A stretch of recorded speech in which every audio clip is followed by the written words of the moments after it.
on you because you don't want to be the team that like ruins the 100% win rate, right? Like that's awkward. You're like, guys, everyone's winning with this hero. And then if you lose it, you're like, ooh, it's us. Yikes. Oh, no. Oh, no. But I do think it's a good game for it. I think it's going to fit really well. Nico on the Primal Beast. I think his game's going to be rough. He just needs to like avoid the lane. He's going to be dragging. Maybe the Hoodwink can play around Yopaj or just stack. I think stacking is probably just going to be the name of the game for OG. And then trying to play for their mid-game timings. Yeah, I think BKB on the Primal, get some auras on the Chen. I think that timing would be really nice if you just farm up to that. It's not a bad Crimson Guard game. Yeah, MOUZ definitely has a classic MOUZ lineup, so they might be in their comfort here with this. I'm a huge fan of Skem Chen though. Vamaus, very nice, very nice. Good one. A little bit of chuckles there from the players as well. You know, we appreciate a good dad joke every once in a while. Long pause. What is this? Dude, that red panda. Okay, that's a red panda with demon hands, bro. What the heck is that? Don't look at him. Smoke. He's sensitive about that. Never clipped his nails or something, dude. I don't know. He's a head over to the spa. 30 seconds to battle. Take it easy.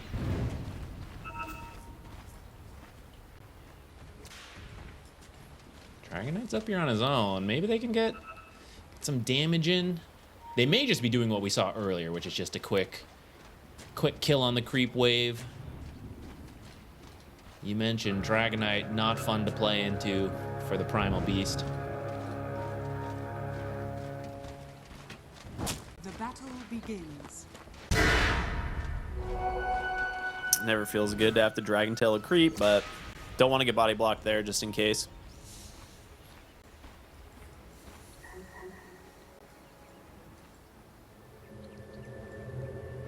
Primal Beast going to do what we saw earlier, just kind of trample the wave most likely. Did he go boots first? No. Okay.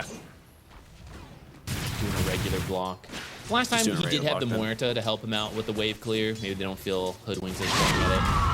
They also play this a lot. Like, they love Primal Beast, both for mid and off lane. So, you know, maybe they're just comfortable with this matchup, even though it's, you know, countered on paper. They know how to deal with it. Like, they have the plans for it, so they're not as worried as we are.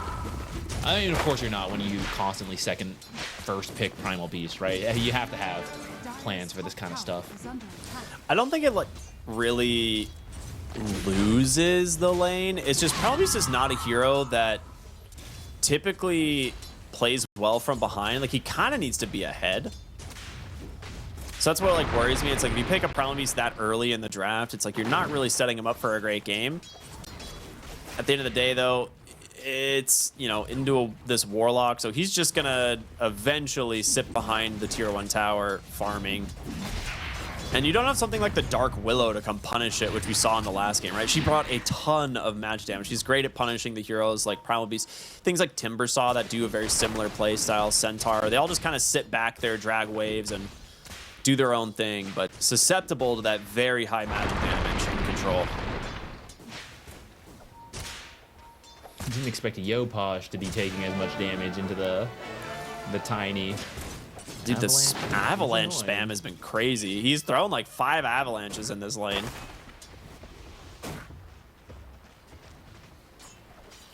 Yeah, Primal Beast boots are on the way now.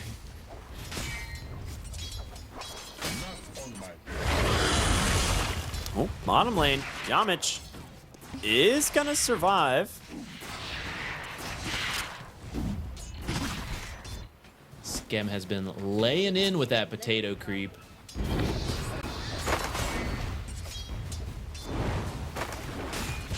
Damage going on here. He was trying to tank this wave since the creep dragon was going on, but that's where Tim's job is, just to mess with the carry as much as possible, get the damage in, and you get the creep wave to protect you.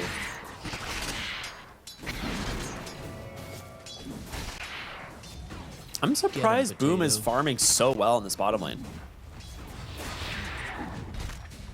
They've been putting a lot of pressure on the Jakiro, so maybe a Boom That's true. getting a pass. Same time, I think you don't mind. Like, as long as you're securing your TA's farm, we reach a point where TA and Bristle both farm, right? They can both jungle, they do their own thing. Then the question is, okay, so what can Chen do? We've talked about what Chen can do. He can do a lot. Jakiro is a laning support. And if TA is just gone, you know, you're like, I don't really jungle. I guess I'll push the tower. But that means your Bristle also has to push a tower, and then he's not going to jungle. So you just have less options than this Chen. I think it's okay if, like, for OG, like, let's just let all the cores farm here. Avalanche spam even more. This is so annoying. It's so funny, like, Primal Beast pops this trample. He's like, I'm gonna get this Warlock, but then Dragonite walks even remotely close, and he's like, never mind, I'm running away. Get this courier. That's what I wanted. Yeah. That's the thing. It's like, you don't really have much kill threat in this lane as the Primal Beast. It kind of just, to me, let him just do his thing behind the tower, and then we want to start seeing the Hoodwink rotating, especially for the next big power rune. That's going to be a big one. Skem here actually in a lot of trouble, has no TP. Ice Path in one.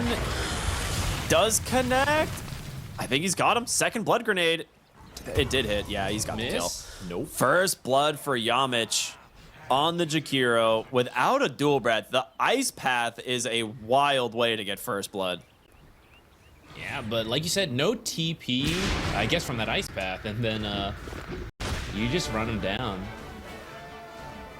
No, maybe he TP'd to lane from earlier. Maybe just... Yeah, he didn't have one in his inventory when I saw the fight start, or the, like, you know, them start fighting. Radiant are scanning.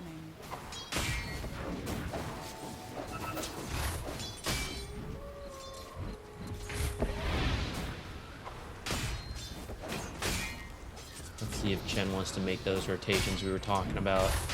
This is the time you can consider leaving the lane. Head to that ever popular 6-minute power rune, which both of these mids would love to have.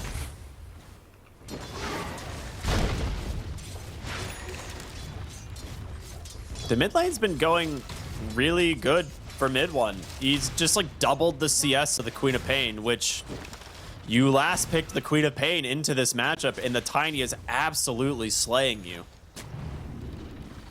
Yeah, I'm a little surprised by that. I don't feel like that's how it's supposed to go.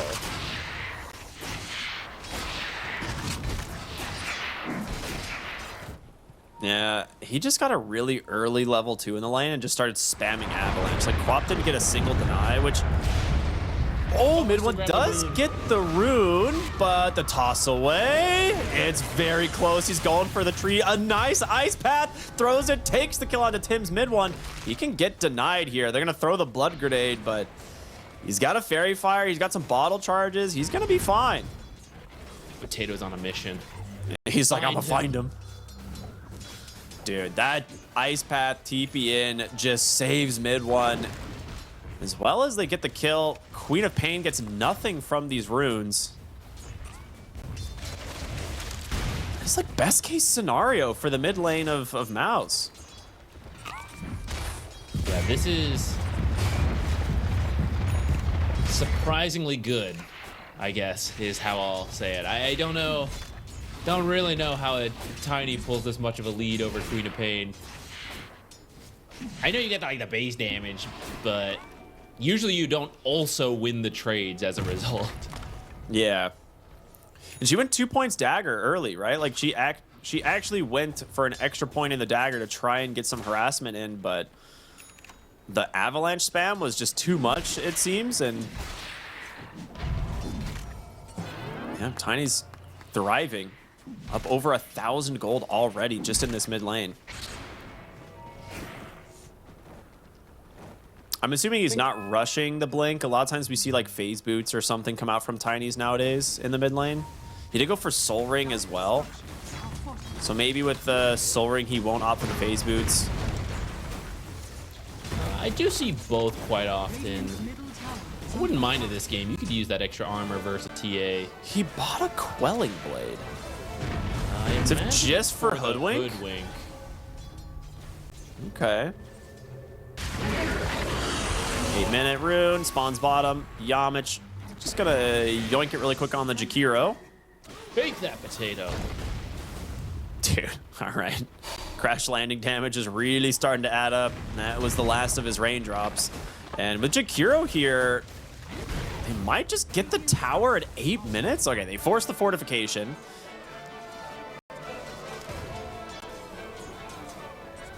Sometimes you're scared of like the Warlock 6 timing here with the Grimoire, but he only has 1 charge.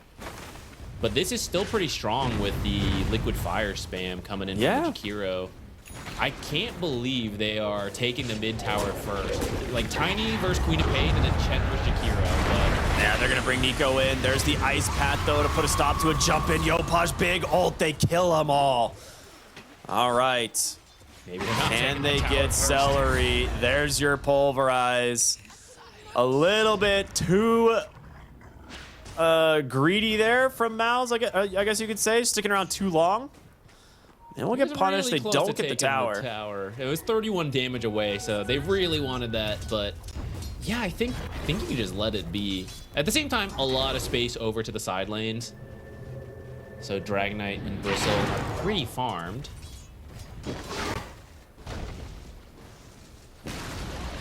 Radiant's middle tower. All right, Yopaj will end up denying the tower. Yeah, I mean, it is space for the Dragonite. That is true. He's having a good time. And so is the Templar Assassin, though. Does she have any stacks is the question. Like, during all of this, has there been stacks being made from the Chen? Okay, there are a little bit being done. Not many, though. Right, like, not what we've seen previously. Yeah, 6 total. Not super impressive, but with the amount of kind of pressure that's been applied into the mid lane, kind of makes sense. A bit different than what we imagined the potential game plan could be. I like that Boom is opting for the early Lotus on Bristle. I mean, it's a build people do. It's not like totally out there, but you know, sometimes you go for other things. But this game, it's really good versus the Primal Beast in particular, along with the extra armor being very nice versus the TA. They brought the Golem bottom, and then they've gone ahead and tried to time this with the Catapult top lane. Nice rotation in from mid one. The amplify damage sets up a kill there for Chrysalis. And with this, bottom lane, the push should come to an end. I love the Suns fan voice line that's just noises. It's pretty good. They got a lot of tower damage in, even if they didn't quite finish it. Mm-hmm. Oh, they don't get the Golem either. That always feels bad. You put so much effort into it. Yeah. Tiny is so far from Blink. He did go back for the phase boots. So it's 11 minutes in. Your mid laner is still about 1,800 gold from Blink, but he is still able to play active, right? He's got the phase boots. He's got the soul ring. So he does have the ability to actually get his spells thrown. There's going to be the Avalanche. Macro Fire does come out. Nico not really wanting to play in there. The toss is doing a lot of damage, but Yopaj will drop the ultimate. Mid one's tanky. It's gonna be close. They're trying to heal him through it, but there it is. The Pulverize connects and they take him down. Maybe he doesn't want to play that active. Just gets punished heavily. Someone kind of has to do it. Like, that is a lot of rotations once again from OG. You're probably hoping not to die for it. Just kind of like bait the response. It seems kind of like a weird place to look for a catch anyway, right? Like there's no real there's no objective in mid, there's no tower. If you get the kill there, like I don't know what you turn it into. Maybe just like power looking rune. For a casual kill. You know, like a hoodwink. Can you just quickly kill her, get out? But like you said, not having the blink does mean it's harder. So takes too long this time around.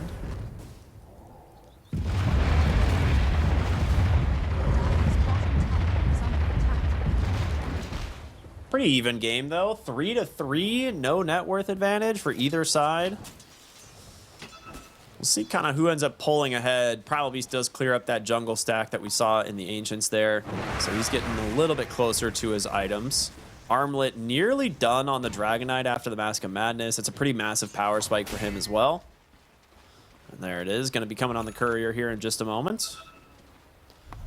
As the Primal Beast finishes his Blink Dagger. And the Deso. All right, so we're all hitting some items here. Still quite a bit to go on the Lotus and the Blink for the Tiny, but we could see them get active with the Primal Beast, as well as this, like, you know, Deso that's done here on Natsumi. Could be baiting Boom as the team is smoking over and the scan does not connect. They're coming from the other side and Bristleback's gonna survive this to start. Big Fatal Bonds Golem does manage to catch all three of them. There's gonna be the toss to take down the Primal Beast and Natsumi in no man's land. No way out of this one. They get themselves 2 kills. A beautiful wraparound from MOUZ. An unfortunate scan from OG. Thought that they were safe. They also... The pulverize happened as Bristle was walking away, so he already had his back to them. You get the damage reduction from that. He has the plate mail for his Lotus already, so reduces a lot of damage from that.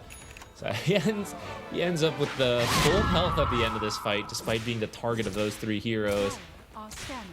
He got like 3 or 4 quill sprays out in the time too. Yeah, not quite what you're hoping for that Blink Deso reveal. That was not it.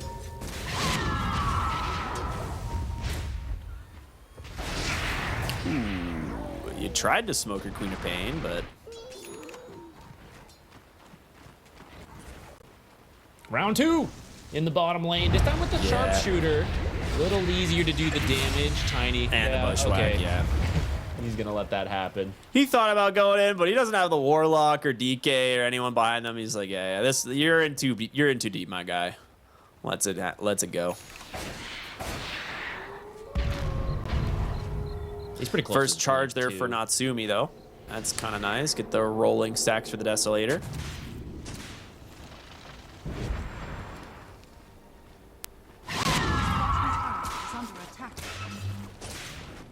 And the aura timings. Mech close to finishing. Skim got a little less farm than I thought. I guess does go back to the amount of activity in the... It's funny, there was a lot of activity, but not a lot of kills. It's like people just looking at each other throwing spells. But because of that, it doesn't have as much farm as Chen's can have at this moment.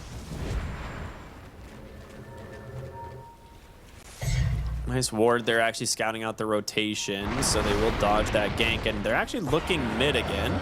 Mid one has a haste rune, just a quick drive-by Avatos. It's kind of tactical too. You show one more time, you pick up the blink now. Right? They think you don't have it yet, but you're actually ready to make a play. Has a regen rune too. Perfect. Throw all your spells, top up. See if you can find anything. Never mind. Just gonna find a creep he saw that mid. ward get placed. Maybe not. All right, Boom's just gonna clear up their ancients. He's thank you for making these. They do know about the blink dagger now. As mid one. See no to the ward. They do scan it. Jumps over. He will find himself an opening onto Skem, but a great bushwhack there from Tim's. As 2 more blink daggers get finished up. So we are about to see the tempo hopefully ramp up a little bit here. 3 blink daggers. Okay, we have 5 blink daggers already done this game at 16 minutes. It's time to fight, baby. I'm a little surprised OG didn't try to fight that. But then also, they didn't push that hard in the other lanes. Nico just recently went over the triangle to at least steal their stack, so that's something. But now, you lost your buildings. They're going Roche. And people are still not rotating to defend this, so... You're losing Roche, you're not taking the towers.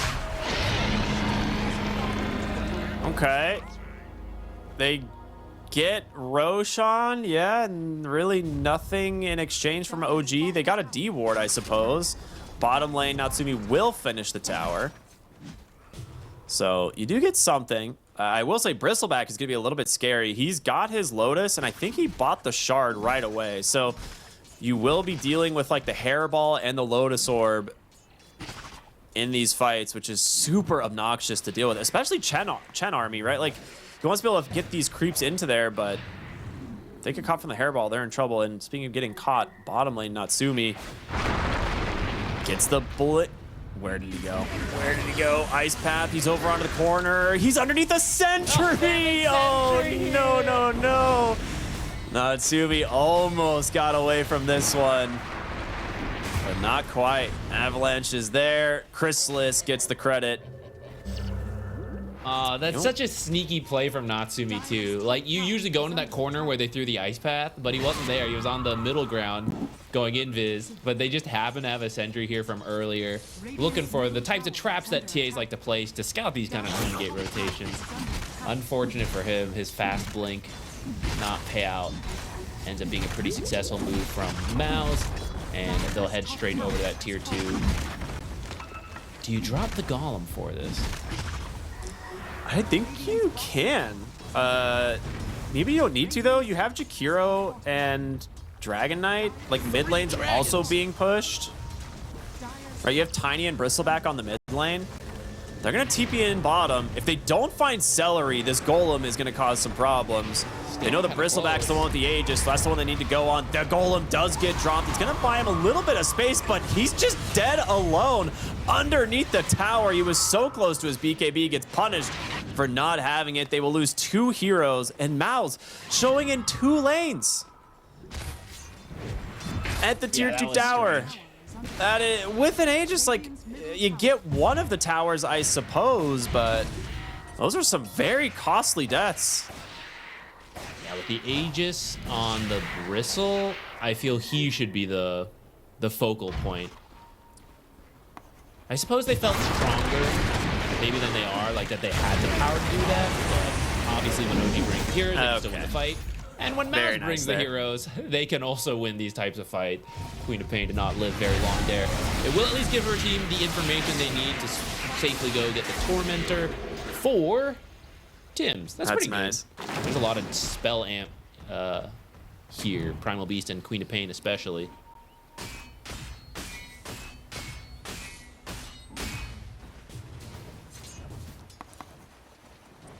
Well, you have 2 minutes left on this Aegis. I would like to see MOUZ look for another tier 2 tower or like a team fight with this, right? It kind of, you need to put your Bristleback on the front line.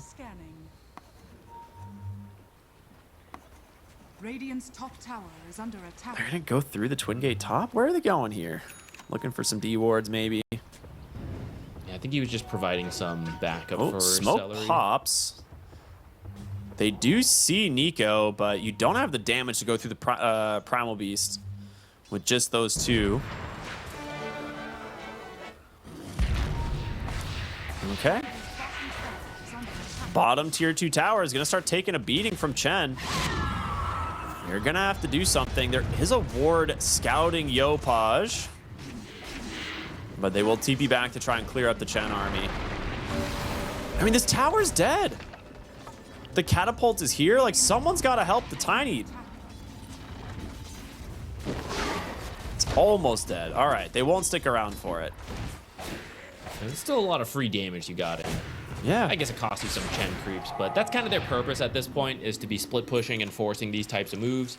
Because the real success is, this is the rest of the Aegis. You have to come back to your own half of the map, defend. It is unlikely you will be able to find anything in the next 30 seconds.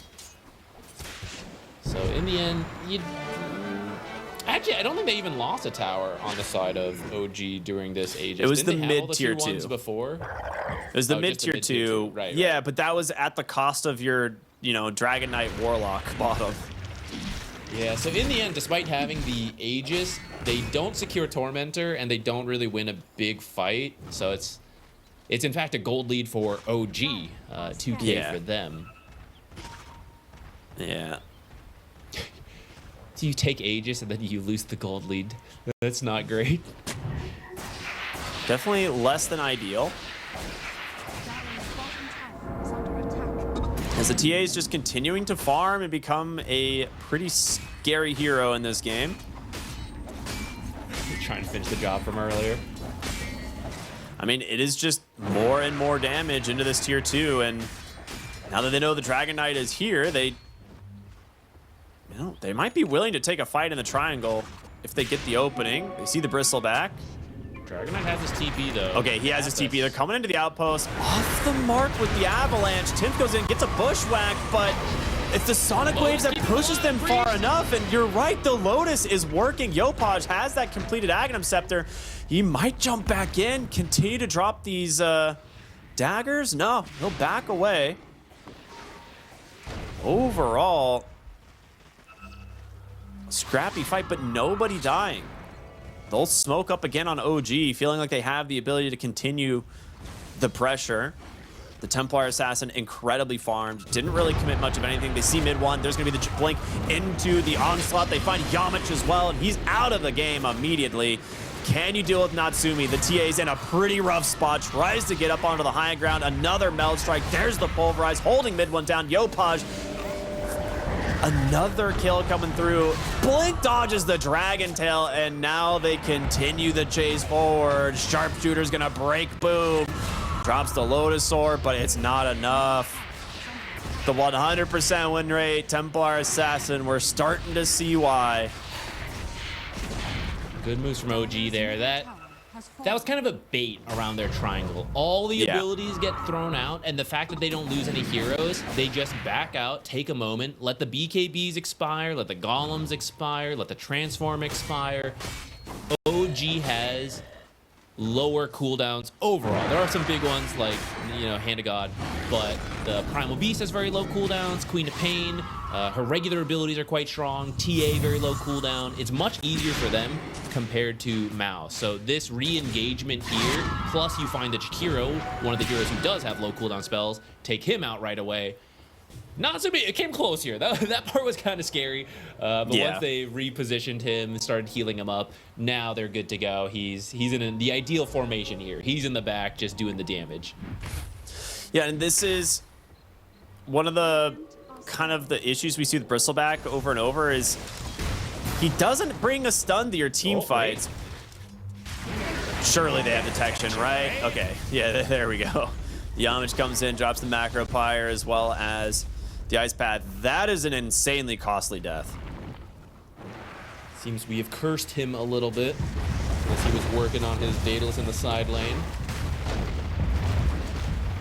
I mean, they know when Roche is up on the Templar Assassin. I don't think you can afford to get caught out when this is happening. And yeah, he's drawing a circle like, guys, by the way, Roche is going to be up when I'm dead. We might want to play around the Roche on.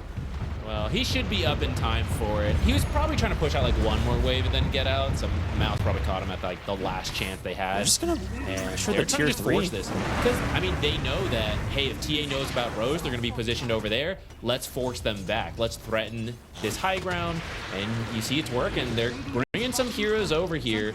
And this makes it easier to now take over that top area where Rose is respawning. Okay, Amplify damage bottled up on the Queen of Pain is really strong. They do need to establish control in this topside jungle now that Roshan is up. They haven't scouted it yet on MOUZ. OG fully aware, of course, thanks to Templar Assassin. And the Dire are going to scan it. Know that nobody's there quite yet. They do have a ward on the left side near that Wisdom Shrine. I don't know if they got seen by that smoke. They might have. I don't think they saw the smoke happen, but the fact that you saw heroes and now you don't see heroes is kind of a little spooky. So you should at least know that something could be a really good wraparound. There's no vision here from MOUZ. They go to smoke themselves. It gets immediately popped. Jump up onto the high ground. Yamich in a weird spot. There's the Pulverize. Golem catches 3. Fatal Bonds doing some work as well, trying to get out on Tim's. He's going to make it. But mid one, not quite out. He gets the kill. The Tiny looking for a kill now as he's still got his BKB. Avalanche onto 2. Tossing in the Queen of Pain into an Ice Path. They got him. Beautiful catch there from the Tiny as the onslaught away from Nico will give him some space. But this is a 3 for 0 right in front of the Roche pit. A panicked engage from both teams, but great spell casting from the Tiny here.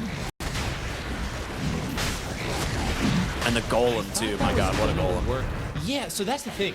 When OG was wrapping around, and I thought MOUZ would know, but then Celery was actually pretty far up, and at the last second, he starts to step down, and they don't see him, I guess, so they initiate on the Tiny, but of course, that's Golem's gonna come out, interrupt it. If that pulverizes on Warlock, nobody can stop it. He is stunning everybody, because all of MOUZ was together. And that would line up a huge sonic wave. TA can land all the side blades, but being able to stop that right off the bat, that saved MOUZ, and they were able to take the rest of the fight at a very key moment, securing themselves the Aegis and now the banner.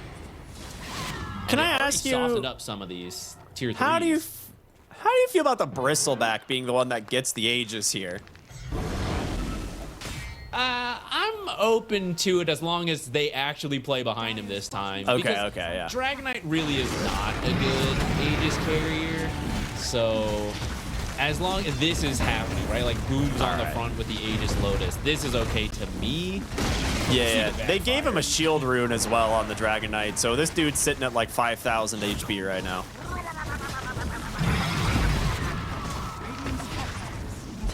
Okay, this base is crumbling. Much more effective use of the Aegis this time around. Tim's looking for potentially some sort of vision that he places behind him. Does get something to work with, but...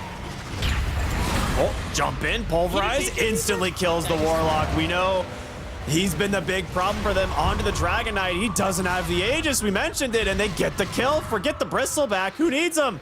He's stuck here all alone. That's going to be a 3 for 0. He can't get out of this. You got the Croaker stuns. You've got Yopaj. Pops the Lotusaur, but... stuns, right? Wait, hold up. They didn't throw the Croaker stuns. He just... You are kidding me, dude. Were the Croaker stuns on cooldown? I have no idea. He just gets a free kill on Yopaj before they take him out. Okay, even if the Croaker stuns were on cooldown, he's still not supposed to kill the Queen of Page. He's supposed to back out sooner. So, a bit of a mistake. Overall, still quite good for OG, killing 3 plus the Aegis. It did cost you your top barracks. That's not the end of the world when you have like Chen creeps, and TA is really good at clearing this stuff. So, cutting the losses there. MOUZ pushing a little too hard because actually Warlock did not have Golem, which is why I thought this initiation was going to backfire on them. But that is what you want when the Golem is available because it can't interrupt any of the stuns now, particularly that BKB pulverize and the onslaught, the tramples, all that. So this is what the fight ideally looks like for OG, and then you just don't. Yeah, where's the? Okay, I gotta ask. I think Dragonite thought he had Aegis. I'm not even. I think he assumed he had the Aegis because he never BKB'd, and he put himself like in that position. It was like, all right, I'm gonna die and I'll respawn. It'll be fine. And then he just dies, and he's like, wait a minute, where's my respawn? Yeah, Maybe. or the BKB was in the wrong slot. So I see he's moved it in his inventory. I don't know which one it was. Because maybe like at the Roche pit, they were debating who like takes it, so he moves it and then he like forgets. I don't know. I have to believe he knows he doesn't have Aegis, but maybe I would more likely believe it got moved to the wrong hotkey. Yeah, a little bit of an awkward fight there. Again, like you mentioned, like OG gets a nice gold swing as a result of this. They get the Tormentor for Yopaj, which is a nice one. It's not the most impactful shard, but it is definitely better than nothing. Helps you maybe find a kill onto some of these supports. The big thing for MOUZ is they do have the lane of racks. They do have like the melee racks mid, so they pretty much will be able to constantly apply pressure. And all they need is one more good fight to close this game out. There is almost no buybacks on the side of OG. It's just the Chen and the Primal Beast. Oh, that was scary. Yeah, I think they were thinking about that avalanche toss back. Mid one's just gonna stand on the high ground. He knows. Oops, oh, well. Broke. Time expired. That was a sneaky play, but yeah, they're gonna have to step back here. Good stuff from OG to not fall for that. They're still in an okay spot, but OG is close to finishing the triple auras on Chen, Primal Beast is getting really close to his Ags, which that break is going to do work this game. And we have seen that if TA and Queen of Pain can line up the spells, they have the damage. So MOUZ can't sit too comfortably. You do have to close that. If you get Megas, I think you're good to go. I guess that's, you know, often the case. But I think this next Roche is kind of their big window to win. If the game goes beyond that and they haven't finished up the Megas, I think OG's got the tools to start feeling a bit more comfortable. Primal Beast got his Aghanim Scepter. He's not, you know, super farmed. He's less farmed than his own Chen, which I think we've seen that happen many a times. Might be able to surprise them with the Ags reveal here of that Primal Beast. Like you said, getting the Bristle would be massive.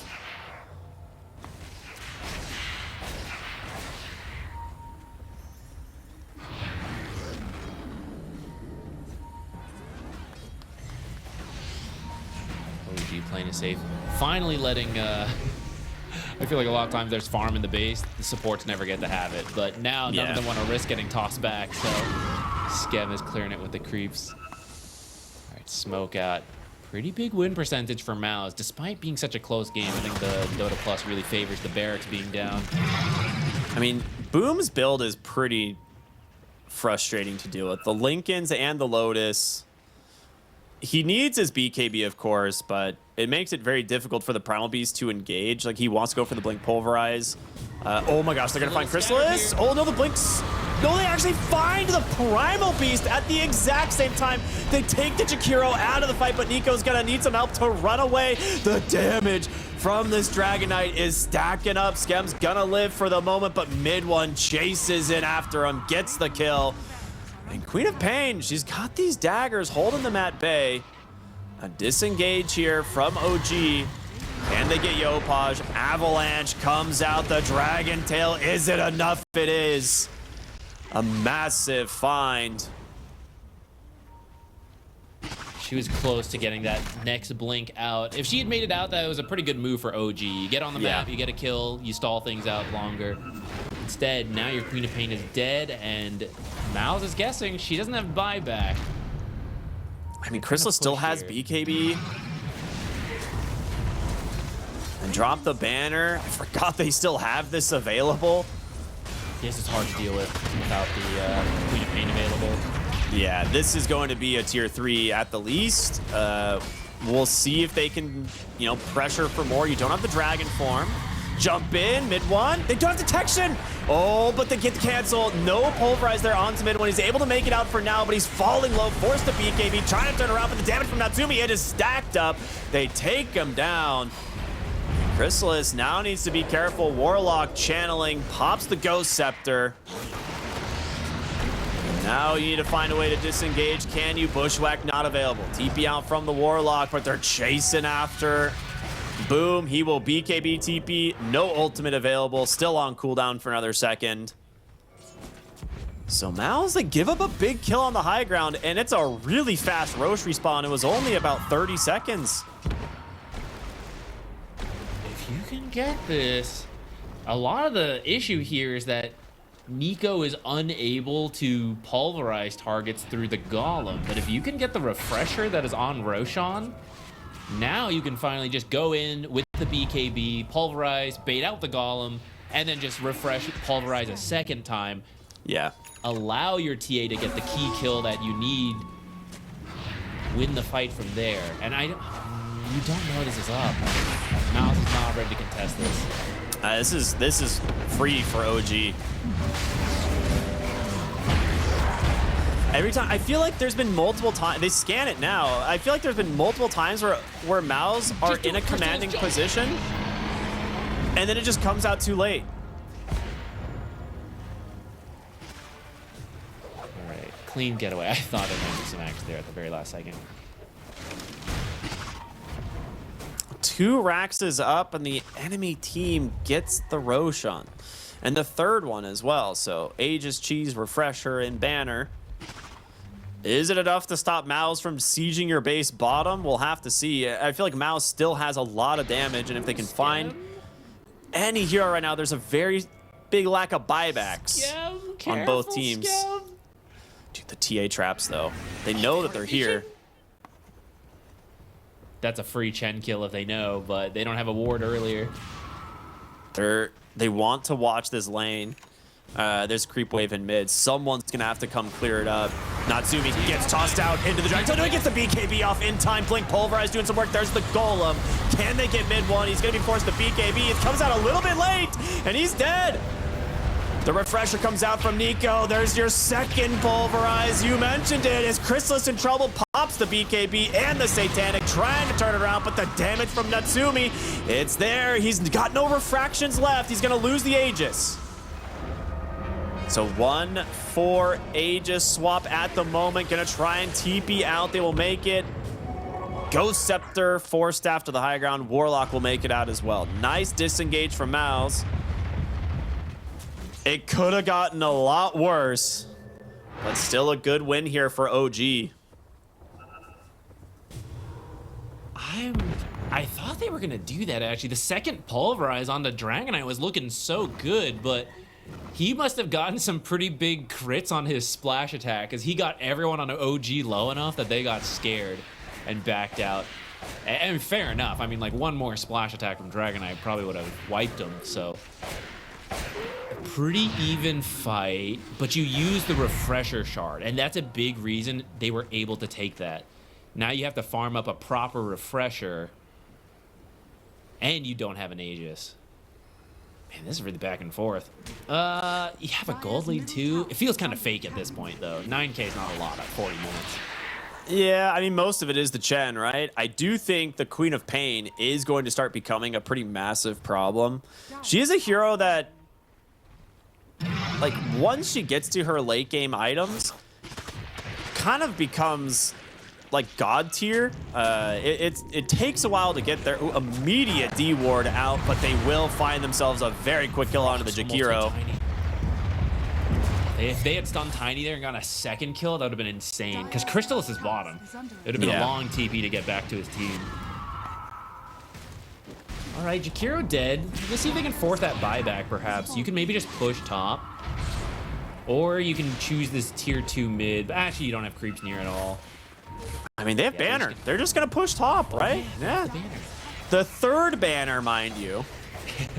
Which extends its range. This should actually be further back a little. This should be so far back. This should be like where the wolf was. It's just dead already. Yeah, that's an oopsie for sure. You may not have committed there anyhow. You know, you get like his chunk of the tower. You can rat it later with Chen creeps, and you get MOUZ to go back. Yeah, I think you could probably have gotten the tier 3 if it was a little bit safer. Like force the Bristle to come further out or something, but their base is also getting shoved, so they need to go back to defend.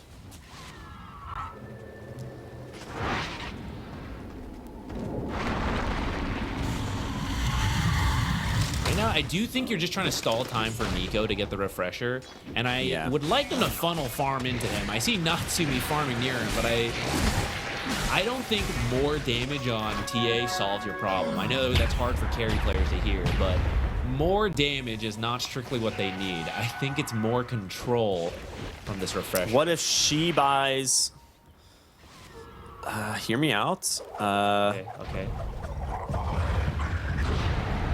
Well, I was gonna say, like, just buy a Divine Rapier at this point, you know? That's true. Now, the one Pulverize you get, that's enough. Yeah. Could be. What he's gonna do, he's gonna farm a refresher, and he's gonna be like, hey, look at this, Nico. Isn't this cool? Look, it's called Refresher Orb. You get 2 sets of abilities. Isn't that nifty? Yep. Wouldn't you like one of these? Dire's bottom tower. He's getting MOUZ close. is... He's almost there anyways. Yeah, MOUZ is definitely still, like, got the map pressure going, but I do feel like OG are going to win every fight going forward, so it's going to create a very odd scenario where, like, I don't know how MOUZ push high ground anymore. Like, your Bristleback does not have the impact that it once had. He does have his BKB now, and he's going for a basher into Abyssal Blade, which might help. That little bit of extra control can do some work. But you're gonna need like mid one to find some incredible tossbacks to really start these fights. Yeah, the last couple tossbacks he's gone for, either like in the most recent one, TA was still able to BKB in time. Yeah. That kind of prevented that one from working. Another time, I think he just got stunned as he was going in. So it really does come down to how this breaks out. If Warlock gets found first and you lose the Pulverize interrupt, that's huge for OG. If you take out, in that same way, like if you take out the Primal Beast, you just don't have control. You know, you have a Bushwhack, which is very easy to react to with the BKBs. You need this Pulverize. They know this push is coming bottom lane. Chrysalis should just pop the Dragon form, try and start working on the range barracks. You just want to get closer to those mega creeps. There's the fortification. Your last fortification. Protected by the Lincolns. They'll just reapply it. Man, you need this shard. Or dude, he's 200 away. This is literally the gold not to be farmed in front of him. Yeah, that is really rough. Aeontis finished on the Chen, which is nice, but you are right. They need to be able to grab him. There it is, the Blink Onslaught. There's the Golem to cancel, the Hex up into the Bushwhack. Can they actually bring down this Dragon Knight? They can! He is dead without being able to use anything. And now mid one's gotta run. They don't have a way to cancel. Actually, does he have Meld Bash? He might have. Either way, 85 seconds now without the Dragon Knight. We're gonna see when that Roche respawns. He could be sidelined.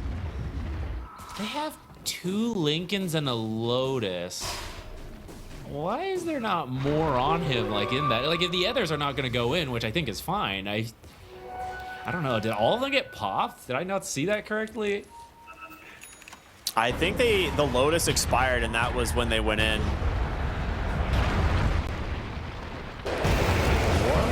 I think he just dies, right? Yep. Yeah, how important he is. I mean, I guess Golem's on cooldown anyways. Okay, I mean, you have the mid lane here, so this is now the creeps down. You have a Golem to help you tank. The Granite Golem, not the Warlock's Golem. This is a TA. Nearly full. 15 seconds on Roche? They just immediately, are they just gonna go for the mid lane, hope for the fortification and back for it? Maybe? See if you can get a buyback out. And if you, I mean, if they know. Not going to buy back. They know they don't want to buy back, so you can get this tower damage in. There's no way you can fight without those heroes up. You have like 5 seconds to back. They have to be backing for Roshan, right? The question is now, it might be too late. You've got to fix the waves, and your Dragon Knight and Warlock are coming up soon. You've just got to fight, I think. And if I'm OG, I think I'm perfectly fine with that. You've won every single engagement in the last like 15 minutes. The worst thing you can do is get caught out of position in the Roche pit. The thing is, though, Nico now has Refresher, and you don't have Refresher on Cellar. So yeah, they're going to jump in. They get the Silence mid one, taking a beating already. They get the Sonic Wave onto all 3, but can they bail out mid one? No, he's dead, and Chrysalis going in aggressive, trying to get on top of Natsumi. Can they finish the job? No, the Pulverize finally comes back to break the Meld Bash. You're dead, MOUZ. This game is just done. The whole team getting wiped. They TP out on the Warlock. No, the Hex comes in. MOUZ crumble despite an advantage of 2 lanes of racks for almost 20 minutes. They got pretty unlucky there that Roche spawned so quickly too, though. Because if that had been a longer Roche, you get to respawn, you get to properly organize yourselves and go.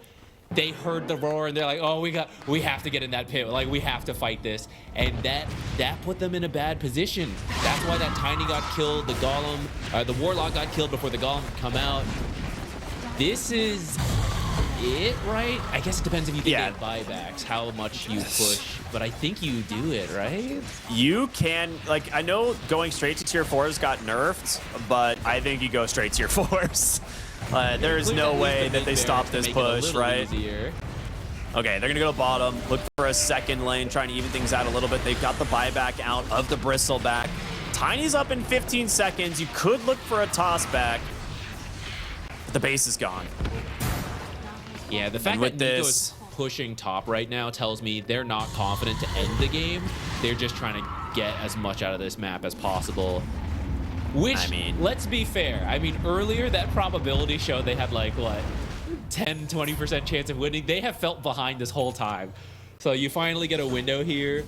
Maybe you doubt whether you can close the game out, or hey, let's just take some buildings. Let's come back for Roche. Yeah, this Roshan, it pretty much seals the fate of MOUZ if it goes the way of OG. Again, we haven't seen them be able to pull off a team fight in quite some time, and now you're going to be playing into 2 lives on the Templar Assassin and a refresher for Yopaj. That's not going to end well. Yeah. If you farm up a little bit, you can just get the refresher on Queen of Pain and then give the shard over to like TA. Or TA, yeah. Well, they do get the Lotus off, prevents the Pulverize, but boom, still taking a ton of damage. You managed to get on top of Natsumi. The Fatal Bonds is doing so much work here, as well as the channel from the Warlock, but they can't kill anybody. OG still surviving through all of this. There's no way, and now Yopaj jumps back in, gets caught from the Dragon Tail. And the damage. No, he's just gonna turn out with a BKB, pops the refresher, has a Sonic Wave to push them back in, and just kills them both. That might seal their fate. The refresher shard doing so much work here as mid one gets caught out as well. Nico gets the blink onslaught into the Pulverize. There's the GG, and OG turn this one around. It was all about that refresher. I guess it wasn't quite. I mean, they kind of won without it. There were just some very clutch team fights that it really depended what target got found. Like setup that I'm used to. I still sort of believe in the hero though, so I kind of want to see it succeed here. Would also not mind going to a game 3. I mean, it was a pretty fun series if MOUZ wins this. Yeah. You've hit a wall.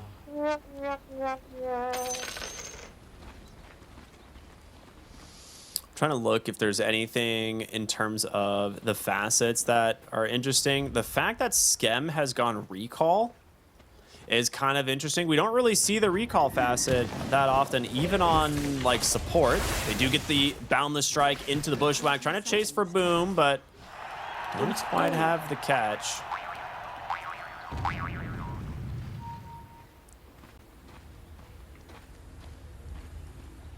They did set up a ward while they were here. Trying to block this early versus... Honestly, both sides should be stacking a lot with the lineups they have. There's going to be a lot of tension on this mid lane.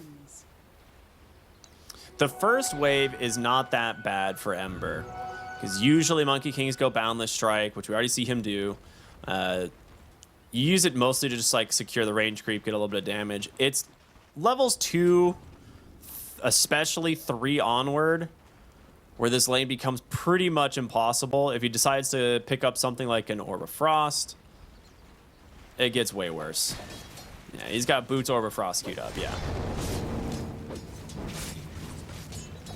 Chain Gang does help. I think the last time we used to see this matchup a lot, Chain Gang was not as popular. So it should be harder to get run down. Maybe it's a little better than it used to be. He just gets 2 denies on the first wave, though. Oh, boy. Yeah. So top lane is a little bit of a first blood scenario there, as they just walk down Darkseer. Don't have Surge That's at level quite 1. big. Doing some creep dragging. Yo, maybe okay. this matchup's amazing for Ember. This is never supposed to happen. Yeah. He's TPing mid on Coddle to try and get the exchange, which he does, and he's gonna get some creeps out of the tower. So Coddle's gonna come back top almost level 3. Can you just he's trying to pull the wave from the mini yeah, he's Can't you just like attack a different hero so the tower kills you? Yeah. Yes. I don't know why he didn't do that, but you can. Okay, very awkward start to this game. That solo kill mid should never happen. Like, the first wave is good, but Yopaj just put himself way too low. He even had the level 2 advantage and just didn't. I don't think maybe he just didn't level Jingu for some reason. I don't quite know. But either way, very well played by mid one. Skem is going to be huge as a result. They get that kill top, and then he rotates mid. So high levels on Keeper. Well, I mean, we'll see what the rest of the game looks like, but more mana going into himself and his teammates. Maybe earlier boots for more stacking. Down here was kind of a farming lane the last time we saw the TA versus Bristle. Have some different supports, mainly the Hoodwink, so let's see if that changes things.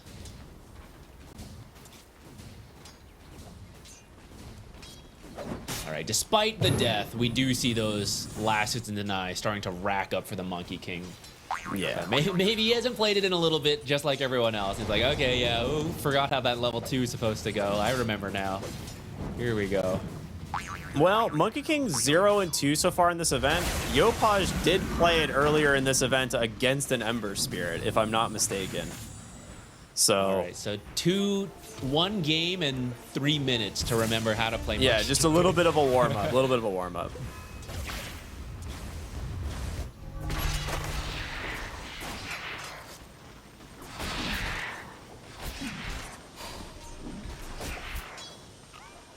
Yeah, I'm not really sure how this like safe lane Razor is gonna do, right? Versus Darkseer. Yeah, you did get first blood, which again maybe a little bit of a positioning mistake there, but it's eventually Boom just has like Boots Windlace, and I don't think you can do much to him. Like you can just pull the wave. You can drag it with Tusk as well. Natsumi actually losing his Falcon Blade, kind of a big deal. Yeah, it's a bit unfortunate. Though I don't think they're really going to try to kill him too much. It's pretty tough this time because you do have the double melee combo you like, but then you commit and then you just get blinding lighted away. So you have to snowball dodge it if you want to commit to that. I thought they might try to body block with those creeps actually, but maybe it was just a little too far. Decided it wasn't worth it.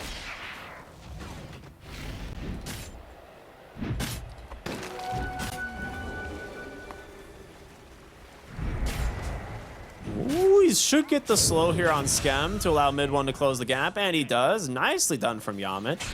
The Boots Windlace paying off. The move speed off lane.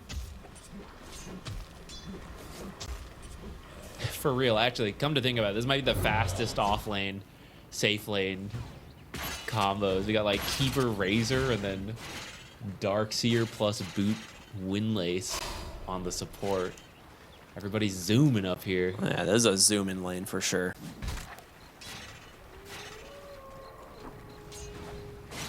We were starting to see the real disadvantage of the Ember Spirit in the mid. Now he did at least get active on the side of the map, which is really important. I like how I really like that Stellar is just denying the creeps that he's pulling here. But Nico is taking a decent chunk of damage, and Chrysalis is coming over. He's going to get him with the Ghost. The slow, it might be enough. We'll see if he can manage to make his way out of this one, but the damage, it's stacked up. He gets the kill. And Bristleback will be sent to the sidelines. Meanwhile, mid lane, coming in a little bit too far. Slight Chains comes out, but with Yopaj jumping forward, Boundless Strike. He's got himself the Jingu stacks mid one. You don't want any of this heat. You need to back away. You're going to TP in the Darkseer, though, as he just kind of refilled himself in base. There's a water rune still there? What in the world? King doesn't care, I guess, about the runes so much. And I think Ember had gone top. Yeah, he did. Probably just assumed that huge bottom mid rune wave was gone. Yeah, this is the kind of push you usually like to play with the Chen, but when you've got the Monkey King matchup against your Ember, you don't get these kind of options as much. Saving the illusion rune top, but not really that great of a rune for the Monkey King. Maybe you can use it for some mind games. Radiant's middle tower is under attack.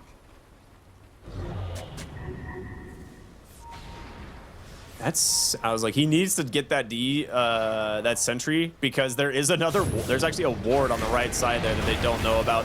Wukong's command comes out, but they've actually trapped Yopaj. He already committed the Boundless Strike, makes it to the other side of the pit. No, he's dead. Oh, Nice bushwhack there, does manage to get the kill. They're gonna try and maybe look for more here with Natsumi. The Static Link doing a ton of work, takes down Boom.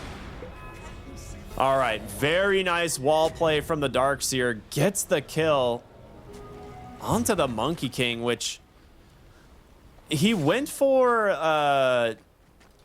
what is this thing called? The changing of the guard to try and go to the other side of the ring, but I think he clicked the wrong soldier, potentially. Also, using that Boundless Strike early means he's not gonna get the heal from that when he gets his Jingu finally. Yeah, it was close though. He probably wouldn't have gotten his Jingu if he didn't Boundless Strike stun them. Yeah. Really, that came down to the fact that MOUZ snuck in that observer there and had the vision to do the jump. If they didn't, then Monkey King sets up first, has the Wukongs, gets the Jingus, right? You win that fight, you steal the shrine, ends up being an amazing play for OG.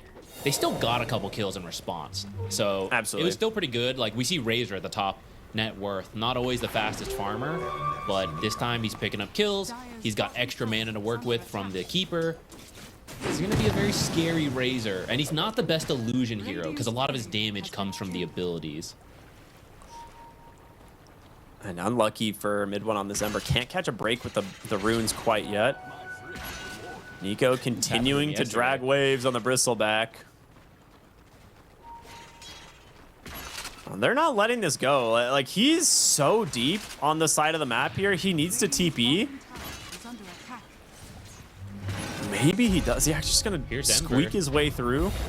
Yeah, with Ember here, this is not going to go super well for Nico.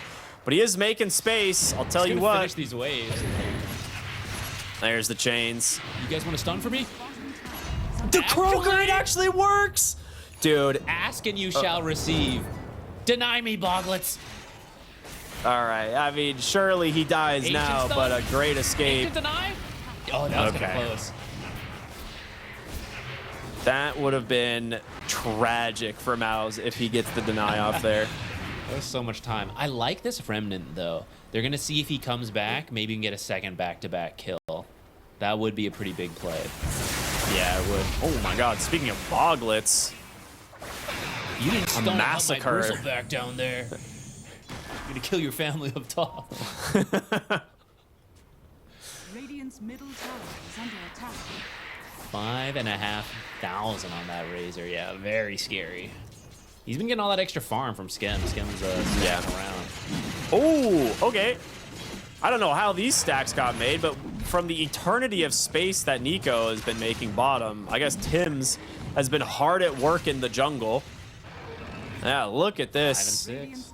11 extra stacks over MOUZ. I mean, Bristleback's game is completely recovered, right? Boundless Strike being pump faked here. Ooh, not gonna use it. Does not want to chase. I mean, it obviously depends what stacks are getting made, but that's like 500 to 1,000 extra gold for OG, from those stacks. Yeah. Yeah. Which is pretty nice. And then Chen, because he's been trying to help mid, and then you got to chase this Bristleback around, it's actually surprising to see Chen has no stacks. But, like, I get it because he's trying to do a lot. That leads to this kind of gold difference, though. Why OG has a 2K lead, even though it's like 6 to 5. Last hits weren't that different until all those stacks got cleared up. I really like the kind of itemization at the moment. Yopaj going for the defusal, which is absolutely expected out of your mid Monkey King. This is like your fighting item. Natsumi gonna get found in the jungle here. Skem's coming in to try and save him, but the tag team damaging from the Ember Spirit is too much. And Ember, despite having a rough game, is managing to make some stuff happen. The defusal just finished on Yopaj. Oh, he gets the bushwhack. That's rough. Oh, jumps away. Boundless Strike at the edge of it. Gets the kill. He will make his disengage. So they end up managing to find a trade for the kill onto the Razor.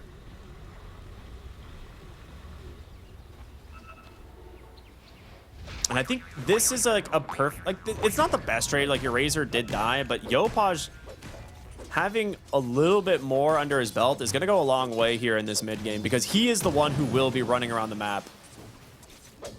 It's kind of the job of the Monkey King.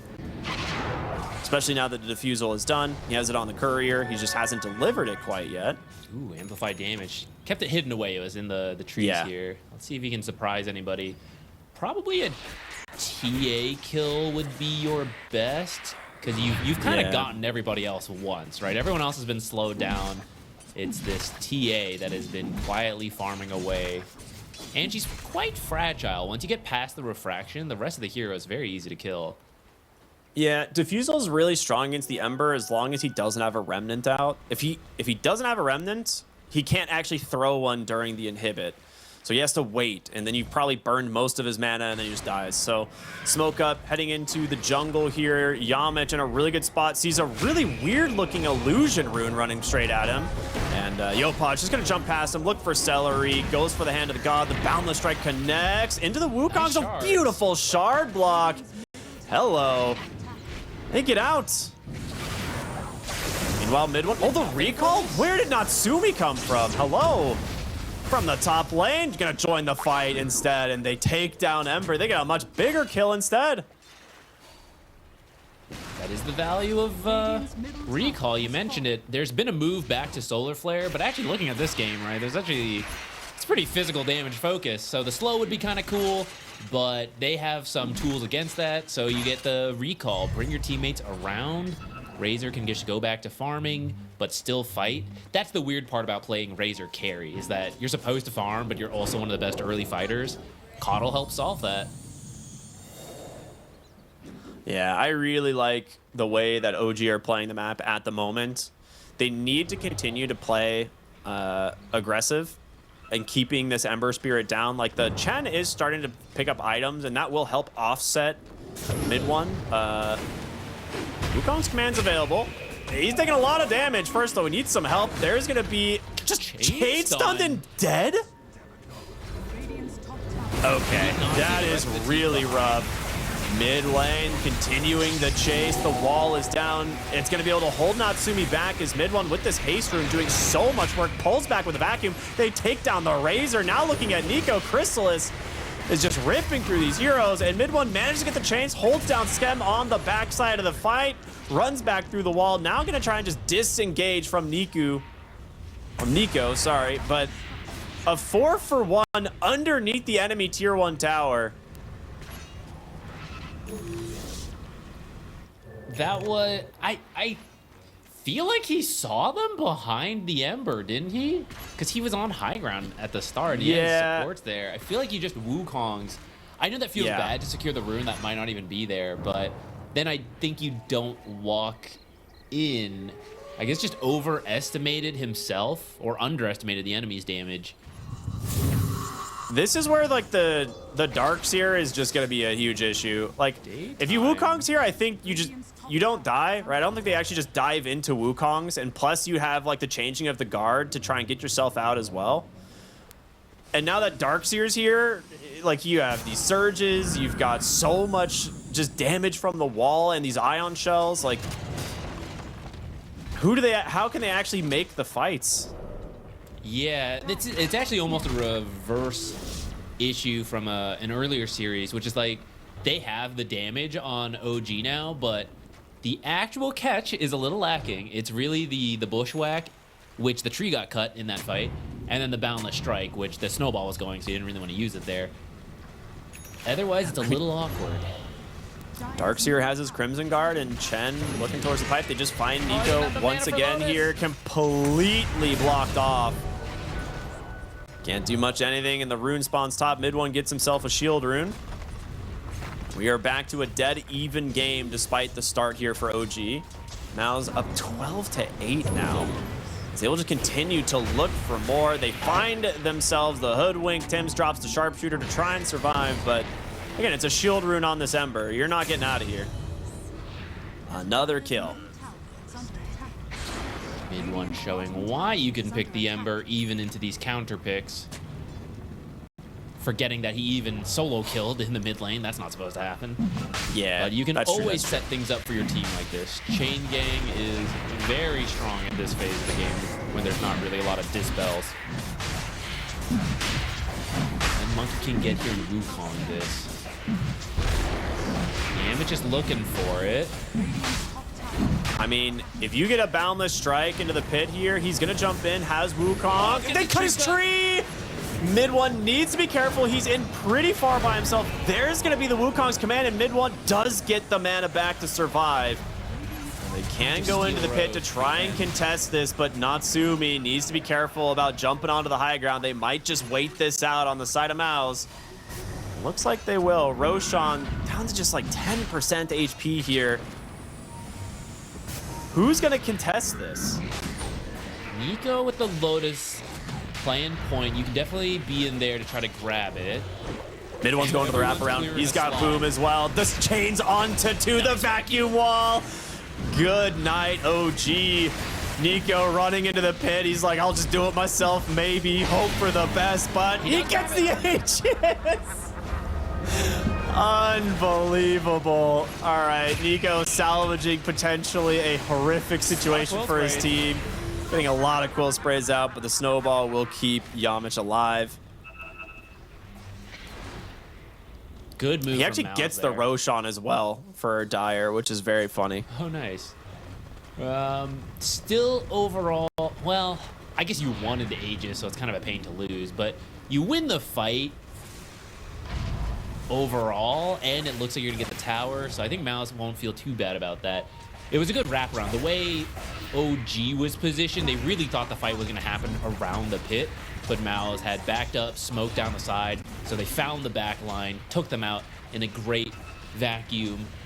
Once you lose, the Bushwhack especially, right, is one of the few stuns they have. Without that, you don't have the control for this, right? People are just running away from the Razor. He's scary, well, they get the boundless, but yeah, like who's catching the heroes here, you know? Everyone just clicks back. This is when I saw the Darkseer pick, I'm like, I actually don't know what they do for the entire game. What if he just presses the surge button? You asked me at the start of like, what do I think of Bristleback? This is what I think of Bristleback. Yeah. You need the mid to be the control, but you also, because you picked Bristleback fairly early as a flex, you also want to counter the mid matchup. So sometimes like trying to line all that together doesn't really work. And Monkey King has a stun, but it's one he doesn't want to use right away because he wants to get the Jingu. So it's a very limited form of catch. And it puts you in these weird spots. Boom went for an early shard on the Darkseer. This thing is so obnoxious. And it's great this game, right? We just talked about the fact all they have is like slows. And I don't know how you chase after anyone that has this surge buff on them. They're gonna look for him right now. If they can burst him down, it'd be great, but he gets the snowball off. That means Crimson Guard's gonna be up. He's gonna do the vacuum wall. He doesn't have the mana for the vacuum, but he does get the wall down. They're starting to fall a little bit low, but he did get the big kill. The question is now, can they turn this fight on the side of MOUZ? A lot of healing coming in from the Keeper of the Light, but they snowball in aggressively. Chrysalis doing a lot of damage. They take down two. Nico still kind of strong, but mid one full health here on this Ember Spirit. Gets the chains, finds the Hoodwink. It's going to be a blink forward on Chrysalis, looking for the kill on the Nico. Pops the Lotus Orb. He's in a little bit deep. Yopaj does get the Jingu. He's going to buy back now. Gets the vision thanks to the Coddle. And Chrysalis goes in just a little bit too far. Boundless Strike catches the Ember. Has chains. Oh, he's out of mana now. A massive turnaround instead. Pretty worthy buyback. They would not have gotten the TA because they did not have detection on the cores. Yeah, okay, that was a long fight, but yeah, looking at the summary here, you do end up with the gold advantage. You now get to get Tormentor, so double what you just won. If you can do it, right? Yeah, you can. They get the heal from the blast. Coddle did so much healing in this fight as well. Like these Illuminates coming through here, healing the 3 cores stuck inside the Wukongs over and over. legitimately salvage this fight, because otherwise, you know, even though you take down the Darkseer, you haven't really hit anybody else.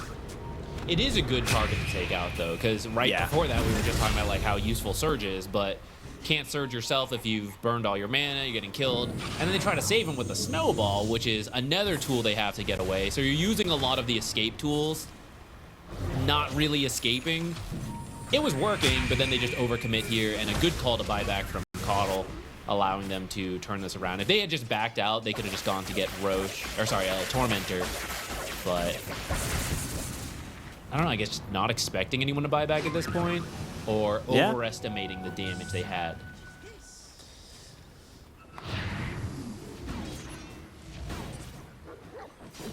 Well, after that play, OG feeling a little bit stronger, potentially. Like, it's still a very even game, but similar to what we saw last game, like, the fighting of OG seemed to be a little bit better than the team fighting on the side of MOUZ. Now, bottom, they're going to find the Razor. Natsumi is strong, but stuck inside this wall is a little bit scary. He does manage to take down the Dusk, but very nicely done there. Skem looking for an opening, does have a recall coming, but I don't know if you're going to be able to catch this Darkseer. Yeah, not at all. No Boglet stun this time. That was close. Coddle arrived just as he died. I think literally arrived and then he died, but he had the Solar, the Holy Locket.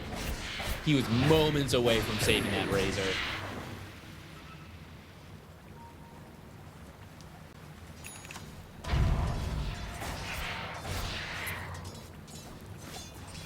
I still have a lot of faith in this Darkseer this game, so that's, I think, going to be the biggest issue for OG, and I'm curious how they plan to address it. Dire's top tower is under attack.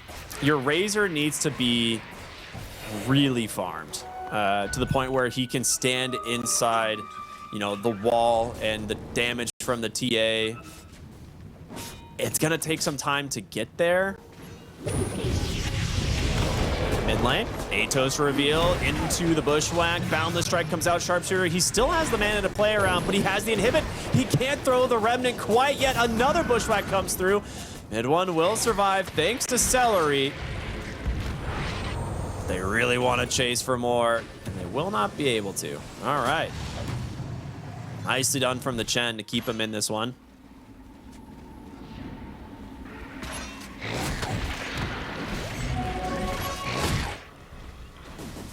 This time, Nico on his Bristleback, he's going Sange and Yasha, not leaning into the auras as much as we saw in the last game. A little bit more damage threat coming out from him. Maybe that's one of the ways that this becomes different. As Darkseer is running away, like you're a Bristle, like you're also chasing with your Sange and Yasha, throwing out Cold Grave.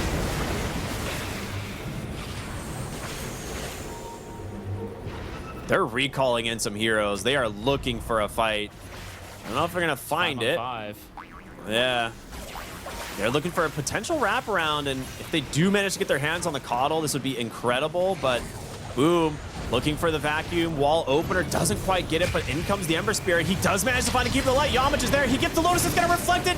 Buy him some time, and a big Wukong's command will hold them at bay. Can they find a kill to open it? They can. A Bog's going to actually stun Skem a second time. Can they get out now?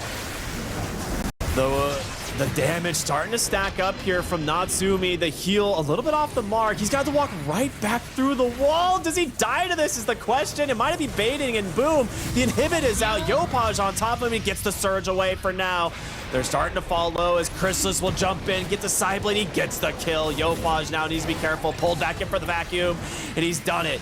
Double kill for Boom as Niku will try and chase Celery. He will get him, but can he survive himself? He's got a Lotus Orb to play around, but it's not enough.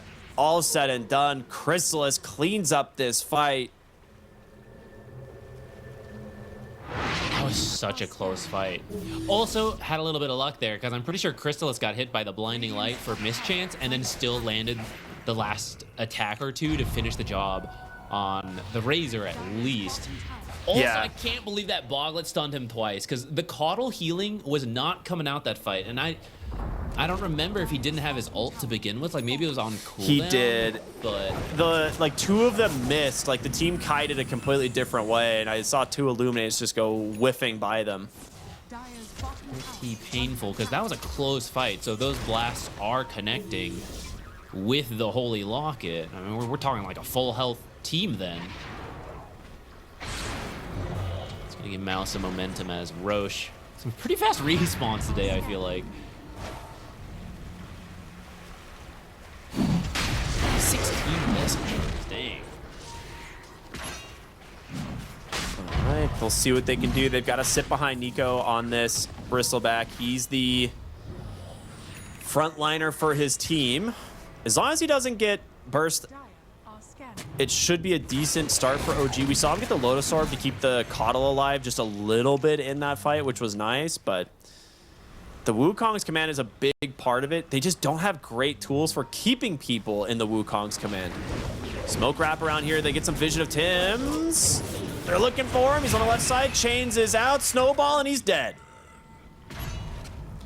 Mid one looking for more. Bristleback, not an option. Then we'll just turn back around, maybe look for the Roshan. We did half of it earlier, so not a lot of time to contest here, especially because Monkey King is still bottom. It seems like they're just giving this up. Just gonna try to farm efficiently here. Blink, Walrus Punch. They can trap him with the shards, and he knows that, so he runs back the other way, and instead of Natsumi, we'll find the Tusk on the side. There's going to be the Surge off the mark with the Boundless Shark. That's going to keep him alive as a result. And a huge vacuum wall onto 3. They drop the Wukong's command, but they're still just getting beat down from this Yopaj on a sliver of health. There's the Snowball back in, but it's going to get reflected by a Lotus. He's going to be pulled into the enemy team. They managed to finish the Tusk off. Crystal is kind of blocked off. Great dodge on the Sharpshooter. Does manage to survive for a little bit, but they still kill the Ember, but Natsumi's got nowhere to go. 2 for 2, still have the Aegis into the hands of this Templar Assassin as they're gonna try and chase, but Bristleback a little bit too difficult to find a kill on right now. I think that's good for... I want to say it's good for OG because they don't even have Aegis, and they started that fight without the full team. I guess MOUZ kind of was missing Crystallis for a moment too. But there were some really close moments in that with some spells missing or connecting that easily could have gone one way or the other. Tense moment for both these teams. We're starting to see a legitimate gold lead start to build up here on the side of MOUZ, especially with this Aegis and a soon-to-be Daedalus on the Templar Assassin. That's kind of the item that turns this hero into a major problem for most games. And you have this Darkseer that is so free in these fights. And we see it over and over. Like every time the Wukong's command comes out, it's just, oh, Crimson Guard, Surge, get someone out of there. Feels like you have to take him out, but if you're focusing Darkseer, then your TA is just non-stop attacking with a newly finished Daedalus. A little slower than average, but that is still going to bring the damage, especially with this many Deso charges already. Yeah. Dire's middle tower is under attack. Okay, disperse. Trying to start addressing some of these things. So boost your team in move speed or more slows against the enemy team.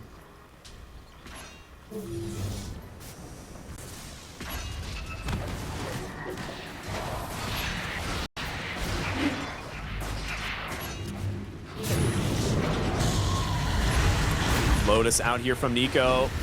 They're gonna jump in, get the Meld Strike. A lot of damage coming through the vacuum back, and he's just dead. They steal the gem away. Absolute thieves. OG is gonna be feeling that one, as now no Bristleback for the front line. Their high ground now under siege. They drop the banner. They've still got almost 2 minutes left on this Aegis. Playing against a TA without a gem. that is going to be rough. All your plays get scouted by these traps. Well, we'll see if there's even plays to make because they're knocking on your base, taking out this mid barracks, and I believe you can go for more, except the side lanes are not here. What stops them, you know? Just going to tank it. Who's starting the fight on OG? We talk about this with Bristleback constantly. Who can start the fight? You need like a bushwhack into like a Boundless Strike Wukongs, but there is a Darkseer and a Chen behind them. Atos, there it is. In comes Razor, maybe? No, they will just Remnant to safety. They TP out, or blink out rather on Chrysalis. Boundless Strikes off the mark. And now you actually have to consider leaving because they are not done. On the side of MOUZ, they have everything still available.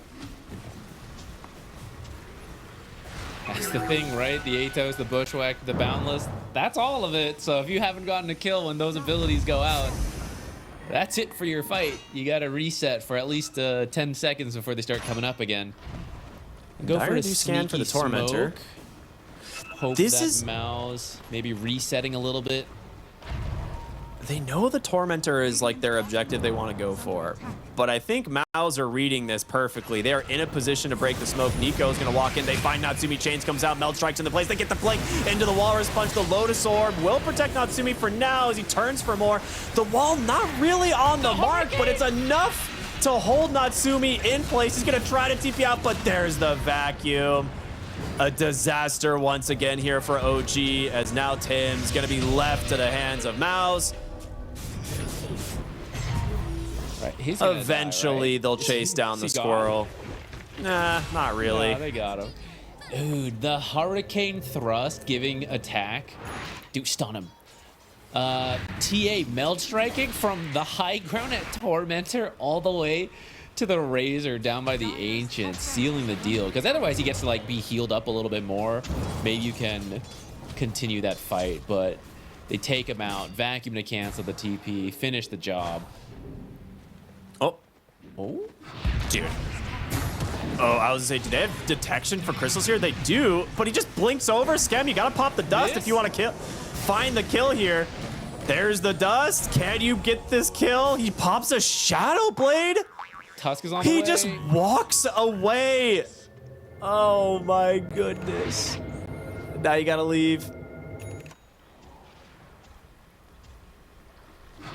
I guess they didn't see him channeling in. They were not prepared for that. Or maybe they expected more people to be here. I thought that was gonna be just like dust, Wukongs, and kill him, but yeah. Like they saw him blink. Where's he gonna blink, you know? Cool. Free score with that. Yeah, I mean, this Darkseer is absolutely huge. Last lane of barracks. They're not going to push it too hard yet. Roche is just a minute away. You can wait to see if you get a pick off. If you get one, you go get megas. If not, you just keep waiting.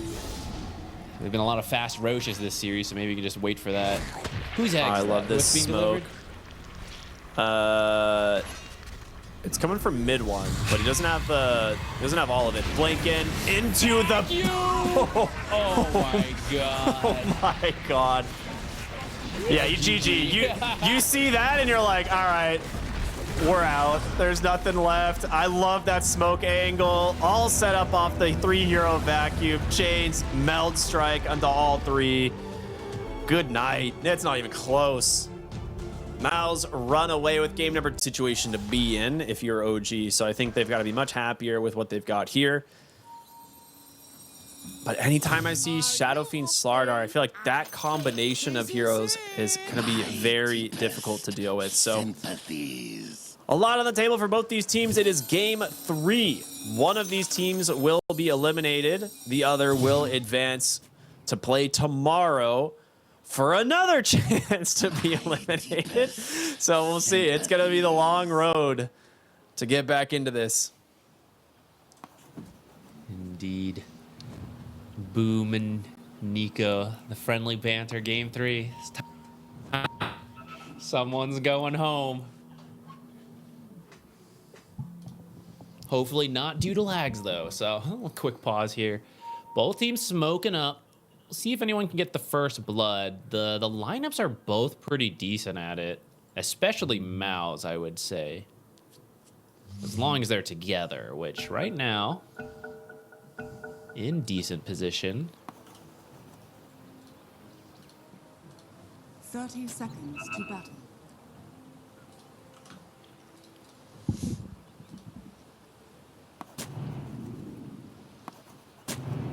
I am curious to see how well this mid lane's going to go. Oh, that sentry's got it. Blind sentry check. They don't see it yet, but when they walk over, they'll get it. Yeah, daytime too, he'll see it. Top side, Ward's seeing everything. The battle begins. A little bit of a difficult to engage here. And they'll just back away. Don't want to give that one up. There's the D Ward in mid. Top lane, Yamich still sticking around. I mean, this trio of heroes, right? Jakiro, Marcy, Slardar is really scary. So Tim's just going to put a little bit of harassment damage in, force them back, force them to head to their lanes. They wanted to get the... They wanted to kill their own ward since OG had seen it, but you don't want to walk into like the bushwhack, take a bunch of damage, everyone be late to lane. Celery is They waiting did do the a lane little swap. bit. Oh, okay, yeah, they swapped. Never mind. I thought maybe he was sticking around for a sneaky first blood, but... Yeah, so I know the Slardar Marcy is a great combo, but we've seen like Marcy Shadow Fiend kind of be a necessary lane duo. I mean, you won't complain too much about having a Jakiro. Marcy, you have to full commit, really, to make it work. Jakiro will harass. It is into an Enchantress, so the healing's already coming out, but at least you've got something to take the heat off of you, throw in those liquid fires. You're really just looking to farm up the Blink here. I don't think you're expecting to get kills without the Marcy.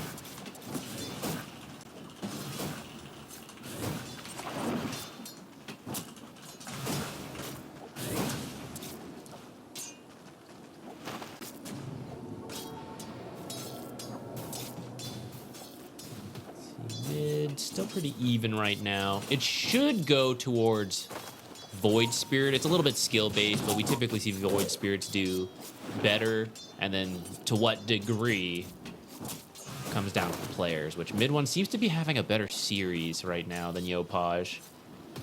Game 3 would be the perfect time to turn that around for his team, though. Yeah.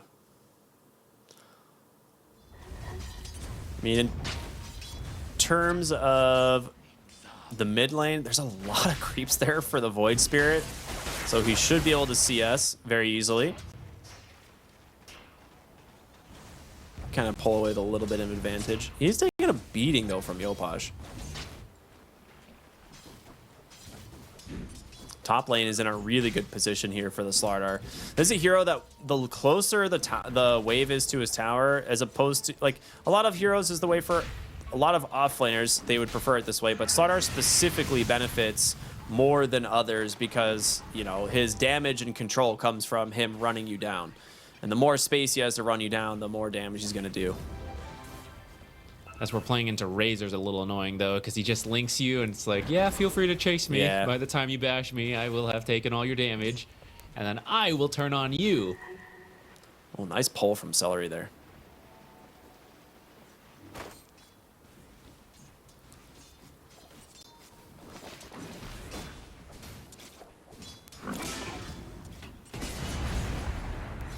Oh, gets a deny. Nice little play there from the Frogman. He's actually killing it on CS. 16-4.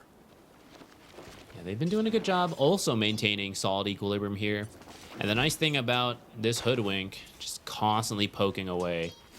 Yeah, yeah.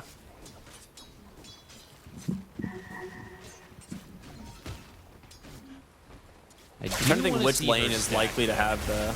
Okay. I'm gonna say, I'm curious which lane we're gonna see the first blood in, and it looks like Natsumi may have baited himself as Celery just dumped in the damage. He's gonna be very close. The dual breath catches him. He's gonna throw one more plasma field, try and keep himself alive. They both burn. Oh no. Oh, creep waves under tower too. This is a disaster. This is as bad as it gets. This is why Jakiro is so sought after. They're gonna miss 3 creeps, maybe. I mean, there's the 4th. They're gonna miss a 5th creep. Okay, Boom taking some tower shots. They're not ideal.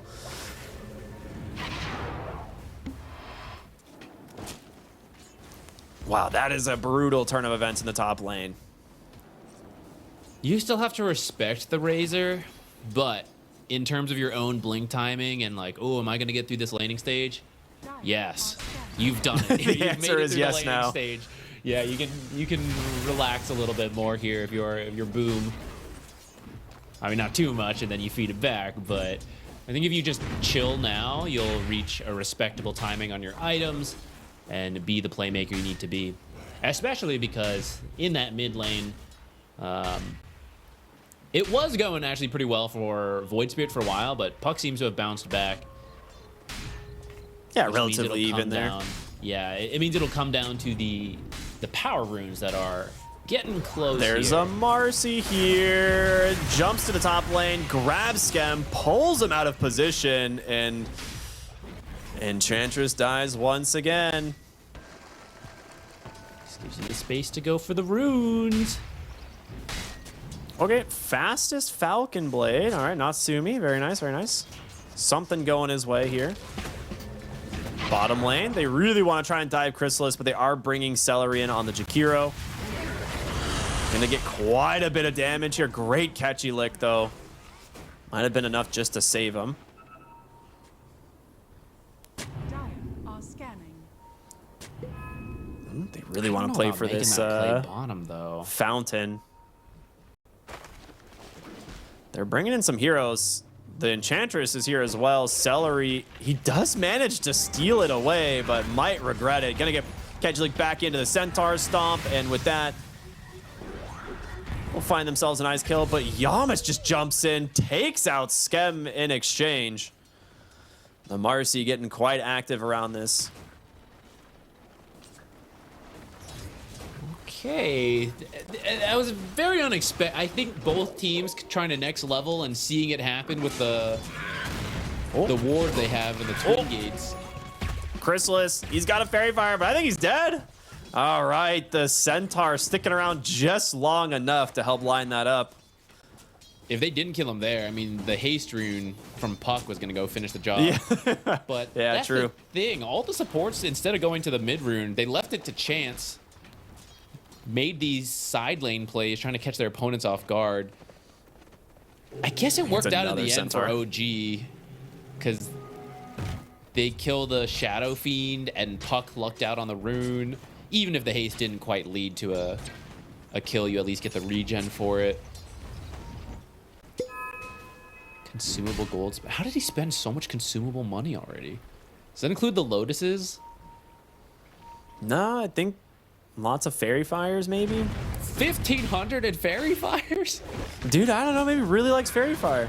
You just can't stop Bottom eating lane? these things.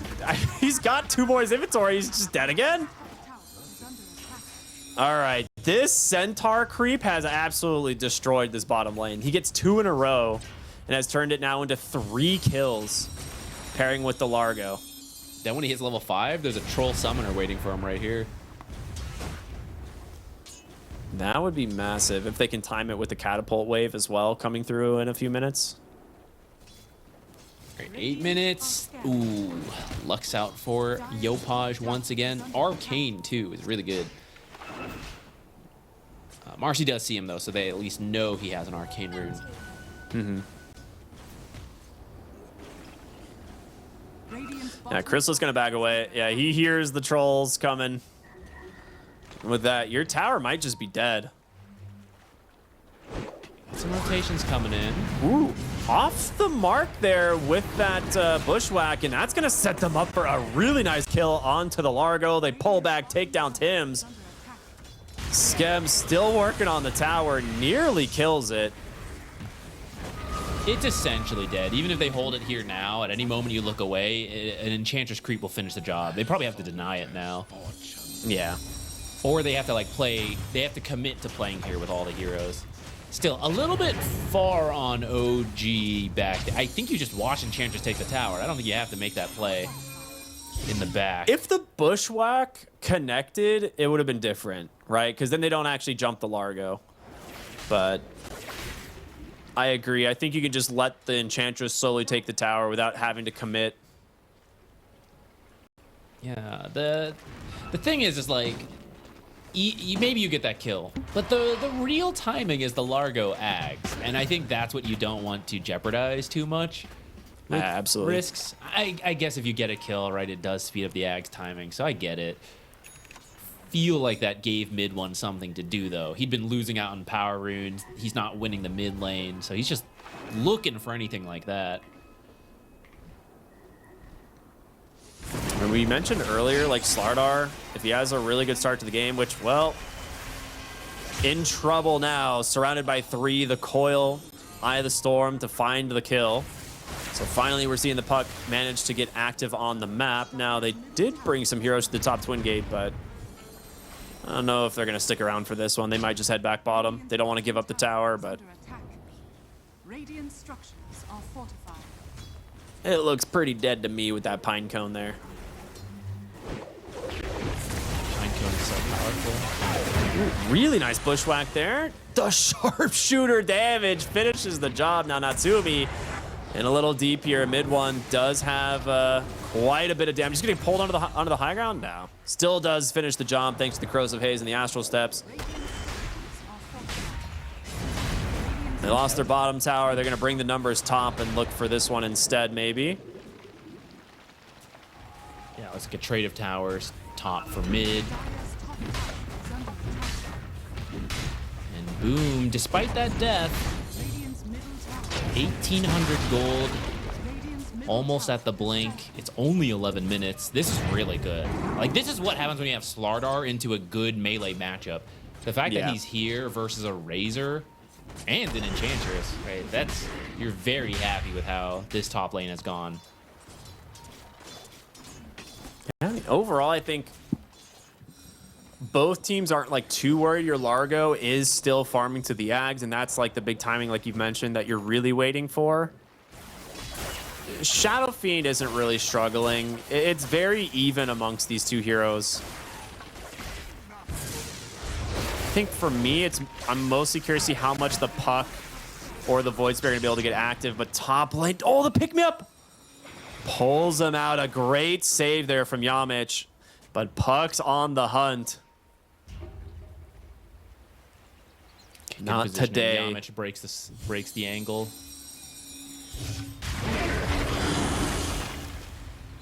Ooh, just 12-minute power rune spawns bottom. It's an invis, so it's not the best. Well, yeah, give that one up. No more chase for that. Yopaj will bottle it.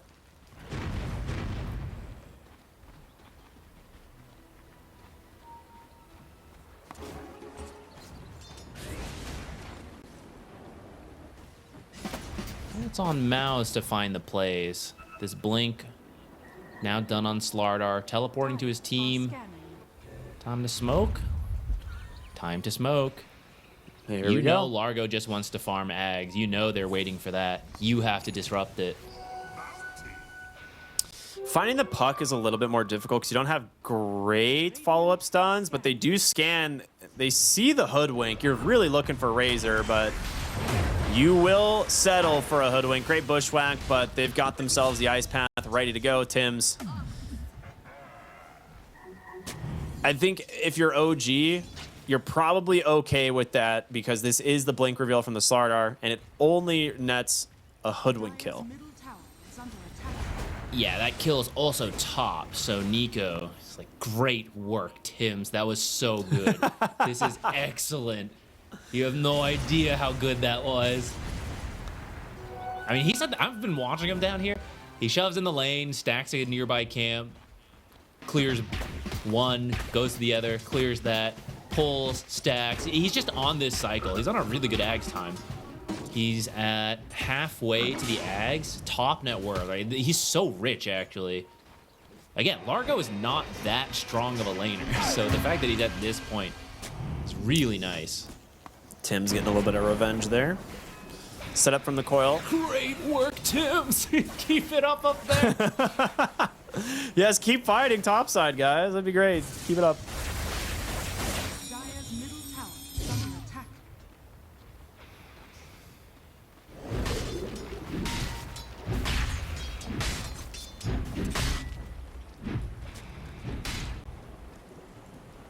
Yeah, I mean, this blink, the timing is good, but still so far, just finding that one hoodwink kill. Now he just needs to farm to the shard. Like, he's not in a bad spot. At this point, it's like, you don't want to over, like, extend and, like, have another death. You'd rather just get to the shard and then for sure have the corrosive haze on blink. That gives you a massive burst of damage, but also way more farming potential on this hero, too.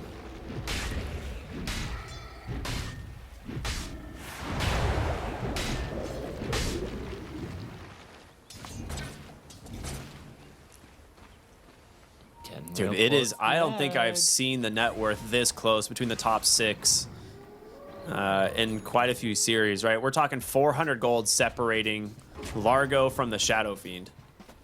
Yeah, it's such a funny split, too. You would, looking at this, you would typically expect Shadow Fiend to be the fastest farmer. I will say something that Largo has been doing to help balance that. He had the hard camp stacked, and he was pulling a bunch. So he kept denying lane creeps from Crystallis. Which your farming pattern is like shove the lane, go jungle, it gets shoved back to you, so you clear it, you farm. But Largo has just been denying a good chunk of creeps, so you're just stuck jungling, which is harder, slower, takes more out of you. Really big attempt here in the mid lane. They get him. They take down mid one on the Void Spirit. Bottom, though, a trade to take down the Enchantress. I mean, if I'm OG, I'm pretty dang happy with that exchange.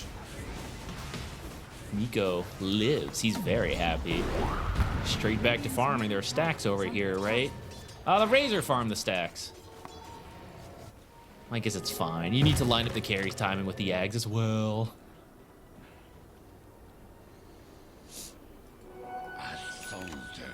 I'm surprised the Marcy is so under-farmed. Like, she was involved in a lot of kills early, but I guess that regen, like the amount of money spent on regen that you were mentioned, like we saw earlier, like that is the difference here. Fairy fires.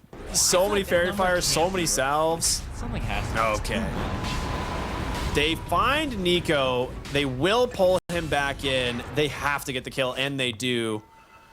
I'm surprised they didn't just use the dispose on the Requiem instead, but it's all right.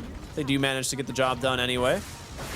Mid one, Astral steps right through a couple of heroes, realizes he's in danger, has to try and just use the second one to get away.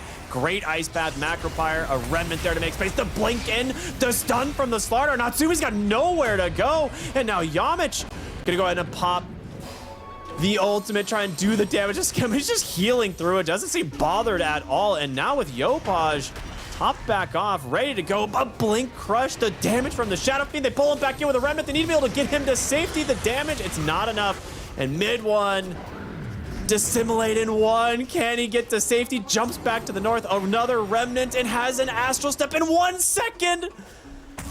It's gonna be close. He's got an earn, a TP in 15 seconds. I think he's out.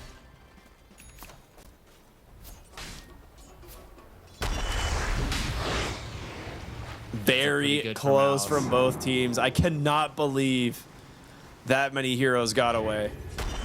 The thing is, just imagine the Largo Ags, because he came in a little late, but all of MOUZ is there. You're hitting all of them with the song, healing all your teammates while doing damage. That would have been a team wipe for OG, which is why I kind of get Razor clearing the stacks, but like, I really think the sooner you finish this Ags on Largo, it is ridiculous. I think he should have had those stacks. And then these kind of fights, you give the space back to Razor, right? Like, you've been giving space to Largo. Once he has Ags, that is when he does things. You would have won that fight. Razor would have been happily just jungling. Nice pick-me-up save there again from Yamich. He's been on point with them this game.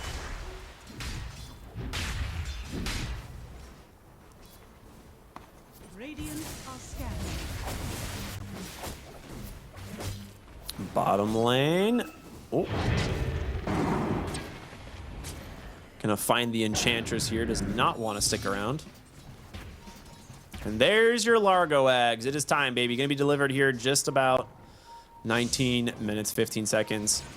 And with that, they're looking for a kill. Instead, bottom lane, Skem, very tanky, but there is plenty of physical damage. And this, we talked about in the draft, heroes like Enchantress and Hoodwink, very susceptible to the burst physical damage of the Slardar and the Shadow Fiend. That OG, as soon as that happens, they run to the Twin Gate to make sure no one is coming through. In a moment, Tormentor will spawn up here, so if you can hold control of this area, you may have lost bottom, you may have lost hero, but you'll get the Tormentor. They're on the way, though. They're smoked. Dude, this is going to be crazy. Who's set for this? Okay, they actually back out on OG. They do not want to risk. They use the orb to see it activate without seeing any heroes. The Ags is ready. They haven't scouted this yet. One, fine Skem, Blink Crush. Do they have the damage? It's going to be close once again, but they take out the Sorry, he missed the pick-me-up. The Requiem comes out too late. They keep the Enchantress alive. Man, there's nothing quite like the Enchantress bait. It is always there. This is why this hero's so good. And he has the Solar Crest, he's got Essence Ring, he's got magic resistance on his enchantment. It is really hard to burst him, especially now that you can play the healing song while still doing damage. And once he has BKB, he's going to be able to run in. Requiem really saved that. If Largo had been able to just run into the fight, they would have destroyed him. Requiem feared everybody out to reset, cut the losses at just the Slardar. Shard going over to Tim's means that you have just greatly boosted the damage output of Puck, Largo, and Razor. Dude, look at how close they get to killing him, like 3 different times here, but yeah, the Largo healing is way too much combined with the Essence Ring, and you kind of see the frustration on his face. He's like, oh, how is she not dead? It's really frustrating knowing the start he had too. It's like, I feel like I could have done so much this game.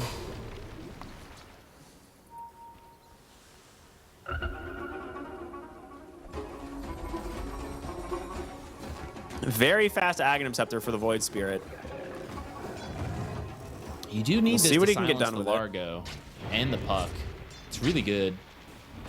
I wonder Part if of this is that he didn't go Vessel, which I have to wonder with the amount of healing on OG's lineup if Vessel should have been slightly higher prioritized, but we keep seeing Void Spirits not go this item.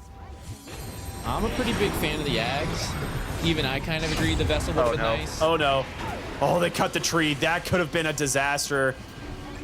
That Bushwhack nearly killing the 2 of them. Instead, you will just lose the Marcy.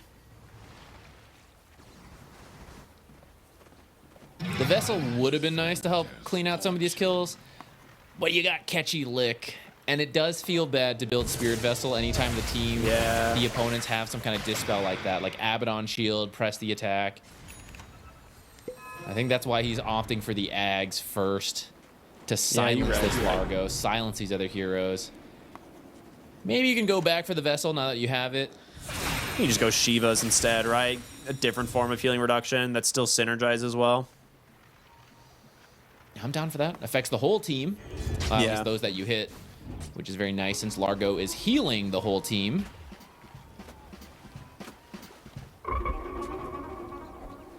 Kaya is done for Largo. Uh-oh, he's getting there. He's going for the Shard too. This really nice item for Puck. Puck is constantly throwing out spells, so the mana reduction is nice. But the more often you can apply damage, the easier it is to get Croak of Genius value, especially as you get close to that 15 talent.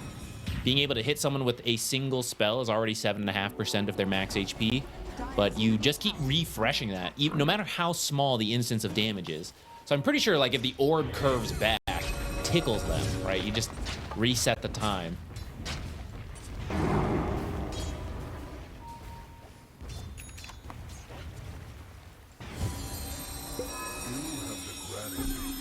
Oh, and Croak of Genius can stack separately. within the same hero, it all builds into one stack, but 2 different heroes can apply 2 different % HP builds. Nice Coil comes out. The bushwhack catches a mid one, silenced up, and they are dead. Baited at another power rune. 2 times in a row, they are not ready. Pretty sneaky from OG, approaching from 2 different angles. They were not prepared for that. Oh, yeah, they definitely weren't. Got the BKB on Boom, but you are suddenly like, I guess not suddenly, but you definitely have a damage issue now on MOUZ. Which is surprising because you have like the Shadow Fiend Slardar. Yeah, I mean, I really go back to that early game. Excuse me. I know I was kind of joking about Nico being like, way to go, guys, keep it up there. But, like, really, how does Largo farm on his own for, like, 15 minutes? Yeah, and you have such an early Blink Dagger on the Slardar. You have the negative armor synergy on the SF, who also likes getting kills because of the negative armor addition, plus the permanent temporary soul. I don't know why they never ganked bottom, and they just let Largo farm up this ultra busted item. There's a reason everyone bans Largo in the first phase, because this Ags is so crazy. If you don't pick up anti-heal in like Doom or Ancient Apparition, you have to delay the Ags. He's not a hero until he has the Ags, and they just let him be until now. Now he's at full strength, and now you have to weather through the storm of the Razor with the Aegis. Eventually, I think the scaling is a little better. Like, it tips back towards the Shadow Fiend as a conventional carry until Razor then gets Refresher. Then it kind of tips back again, but that's pretty late. So we're looking at like 10-20 minutes before you naturally outscale Razor. Yeah, I think Celery kind of mind flayed them in this bottom lane with like the 2 Centaur creeps he got in a row. Like, that was a big issue. It not only did it kill, like, he killed 4 heroes with 2 Centaurs, but he also ended up taking a tower with it. So it was just, I think at that point they kind of just gave up on bottom lane because they don't want to play around the into the Largo if they're bringing the extra heroes. But I felt like with Jakiro and Marcy, like, you should be stronger usually, but Celery is so synonymous with Enchantress. Celery there. Oh, did I? Yeah, my bad. No, it makes sense. I mean, that's such a classic combo pairing. It's why he got stolen away by Skem this game. Sorry. Apologies, everybody. Mid lane, Coil. It's going to get snapped. Gets picked me up, pulled away. He should survive this one. Get the TP to safety now. Mid one thinking of going back in, actually. They get the silence. Yopaj will survive for now. I don't think we usually see that early of a BKB, but kind of necessary into the Aghanim Scepter of the Void Spirit. They do manage to get themselves a kill. They pull back to Largo. Hold up. This is the target if you can get the kill. You don't have the Slardar's minus armor, but Nico, he's gone. Tim's now in trouble. Remnant off the mark, juking through the trees here. No Astral Step for a while. Tim should be fine. OG is that is a doing massive what find. MOUZ did in game 1, which is that your Aegis carrier is not with the rest of the team. You're trying to do too many things at once, I think. Like, just finish that bottom tower. That's already good. You don't need to start this mid play at the same time where everyone has to TP in slowly. And now you're kind of losing gold with the Aegis. Did they steal the gem or do they already have the gem? Because that's a... I don't know if this was their own gem on the side of MOUZ. It used to say, but now I feel it used to say. They don't do it anymore. I'm not sure. Is there anyone's net worth that just like plummeted? I don't think so from the support rules. So I think it is their own gem. Yeah. Oh no, I can see the gem is out of stock on OG, so that was their gem they just lost. Ooh, that hurts. Okay.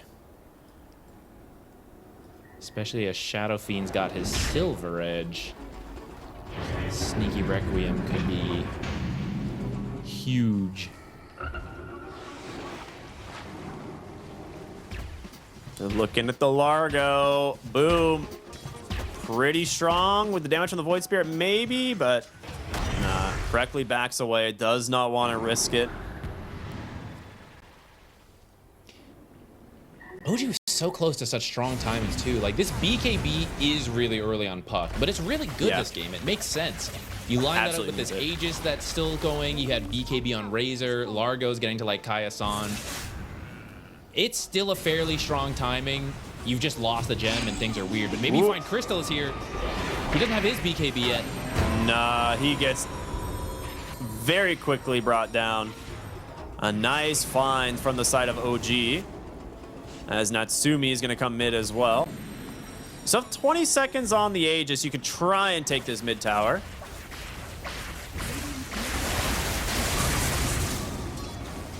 You got to pull this back into your favor. If only you could have stolen the gem again. Still on mid one. Ooh. Nice attempt there from Tims.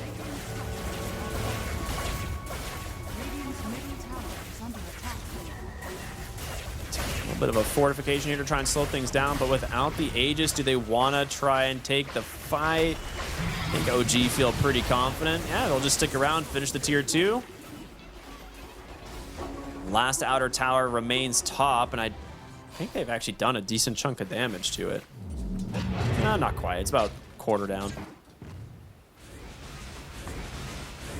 The thing is, every time you kill Shadow Fiend, I think he had some temporary permanent souls he's now officially lost. But even when you respawn, you're missing some souls, so you're just not at full power. Gives you I think he had confidence on OG to stick around. I think he only had like 1, to be honest. I think he was sitting at like 27 souls, so he didn't really lose too much. Every soul outside of the time to farm. Smoke up from MOUZ. They scan the Tormentor location. They know that this is an option for OG if they want it, but OG in a pretty good spot, holding the high ground. Ward sentry dropped. Oh boy, who's gonna run in? Who's it gonna be? It's gotta be mid one, right? Followed up by Boom. Smoke pops. Remnant catches an illusion. They bait it, and now the coil is down. They've got to be able to bail out. The pick-me-up will get him kind of far away, but he's still silenced and he's dead. Celery will be next on the chopping block, and Chrysalis has nowhere to go. What a disaster, man. You're going to lose 3 heroes immediately. The BKB TP out from the Slardar. Oh, what a bait from Natsumi. That's so unfortunate. It's a combo play because Natsumi puts the illusion forward at a very normal smoke breaking position.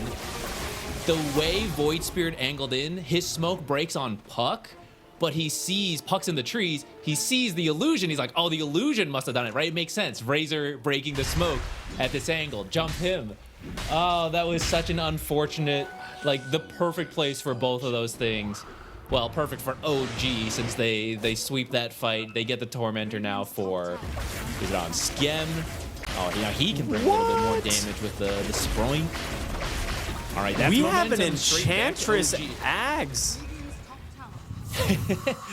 This has been catching on a little bit. It's a huge root. It does a lot of control in fights, and Void Spirit we're seeing struggling to be able to cast his spells, and now you're gonna have like a really long duration root. Does it pierce BKB still? It used to pierce spell immunity. It does not, as far as I remember. But one, you also get 2 creeps, which Mind Flayed with the 2 centaurs. Get those 2 centaurs back on the team. Yep. But then also, like you said, the root and the bonus attack speed on the target is going to be fantastic for his team. Little friend. It's such a friendly sounding Ags for what it does, which is to turn all your friends on you. It's pretty evil.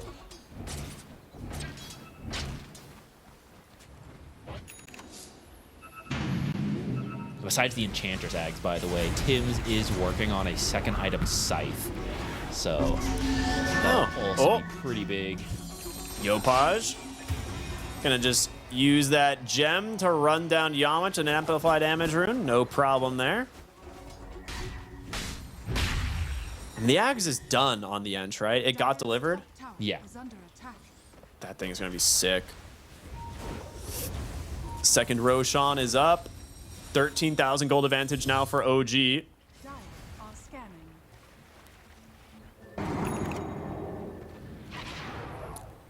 He's almost to his Shivas on the Void Spirit here, but he's also very much at risk of getting caught. Nico also opting for a Shivas. I thought he would do the BKB into the silences of the Void Spirit. The Shiva synergy is very nice. Don't get me wrong. I wonder if it'll backfire. Like if you get found in silence and you're just not doing anything in the fight, then you're not amplifying anything with the Shivas. But if Void Spirit jumps someone else first, then you can get full value out of your build. We'll see what the positioning looks like as these fights break out. They're trying to find something. Yeah, and his positioning has been good.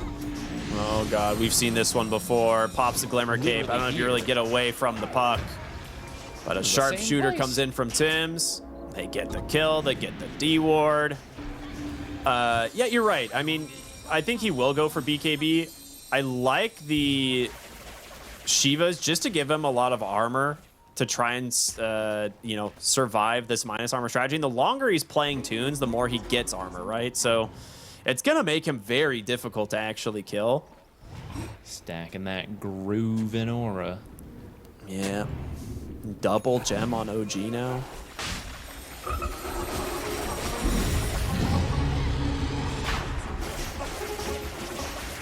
You can't contest this, right? There's just no way. No, I would not try. The damage when Largo is playing the Bull Belly Blitz is a lot on Roche. It's fast Roche. It's really tough to breach, especially when behind like this. So they're just farming up on the sides of the map. Amplify damage, pretty good rune to find right now. God, I love the Razor build as well.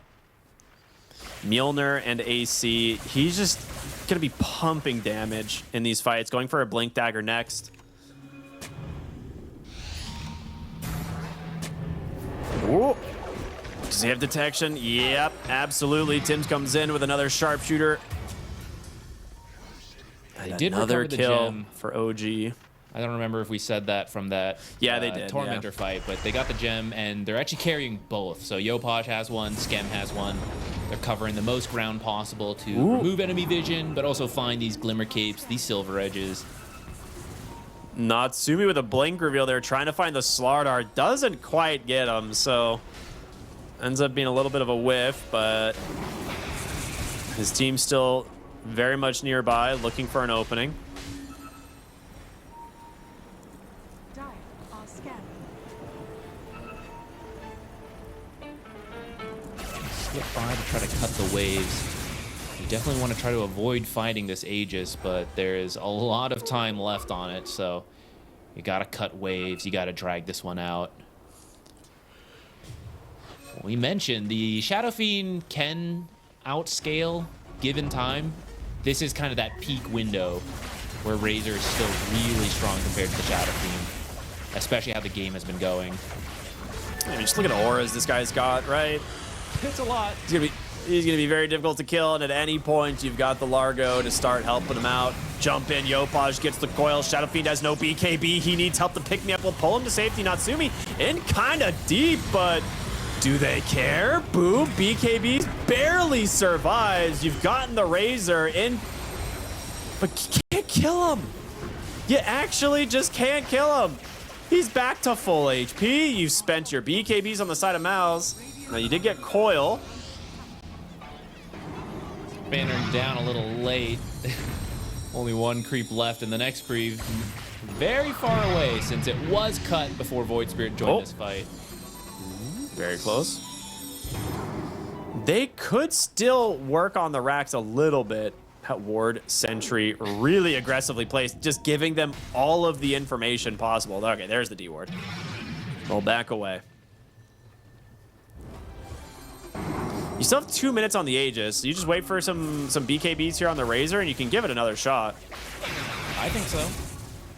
Only 30 more seconds to wait. You're really strong right now. No reason to back out. In fact, I think it's a mistake if you back up too much. You're just giving MOUZ time to recover. I don't think they can save Chrysalis again if they do manage to get on top of him. Jump in, Natsumi goes for it. A great coil onto 3, and they need help, but the Marcy, it's a little bit too late to save one, but he will save the Shadow Fiend. And just like that, the bottom lane of Rax is cooked. You've lost your Void Spirit. He does have a buyback into this game. We've still got BKB on the Razor as well as an Aegis, and the Largo just continuing to keep everyone nice and happy here. Dude, this Shadow Fiend is having such a rough game. Not easy there, especially now that the blink is on the Razor. It's really hard to enter the fight. Ooh, Enchantress, Sproinked. She's safe. Natsumi goes in. Great Hurricane Pike. Good crush out from Boom. The jump on in. They finally take down the Razor. A heavy commitment as Skem will just rain damage down onto this Marcy. She's dead. Shadow Fiend lives off a sliver of health. And your second lane of Rax no longer around. And again, coils back off cooldown. You're going to have BKB on your Razor still. Nico's still at about half his mana pool. I don't think they stop. They have no intention of backing away. There is a buyback on the Marcy. You gotta take this fight at some point. You can't just lose your last barracks. Their team is not that great at holding megas. Yeah, absolutely not. OG off. They're going in, blink stun, the catchy lick into the BKB. He's gonna try and turn around, but he's in a lot of trouble. He's falling low. Natsumi will finally die, but it's a heavy cost. It's gonna be the entire team of MOUZ hitting the deck. A 4-for-1 on the high ground. Largo is, an issue, let's just say. So is this Razor just constantly He did going so in. much damage. He does eventually. Look at that! Wow, look at that healing. Razor eventually falls. They're gonna call it GG out. That's it. Much. And I feel like it's a communication issue. Marcy never bought back. Like, they go in without the Marcy. I know I said they had to fight at some point, but with everybody, I don't think you have a shot.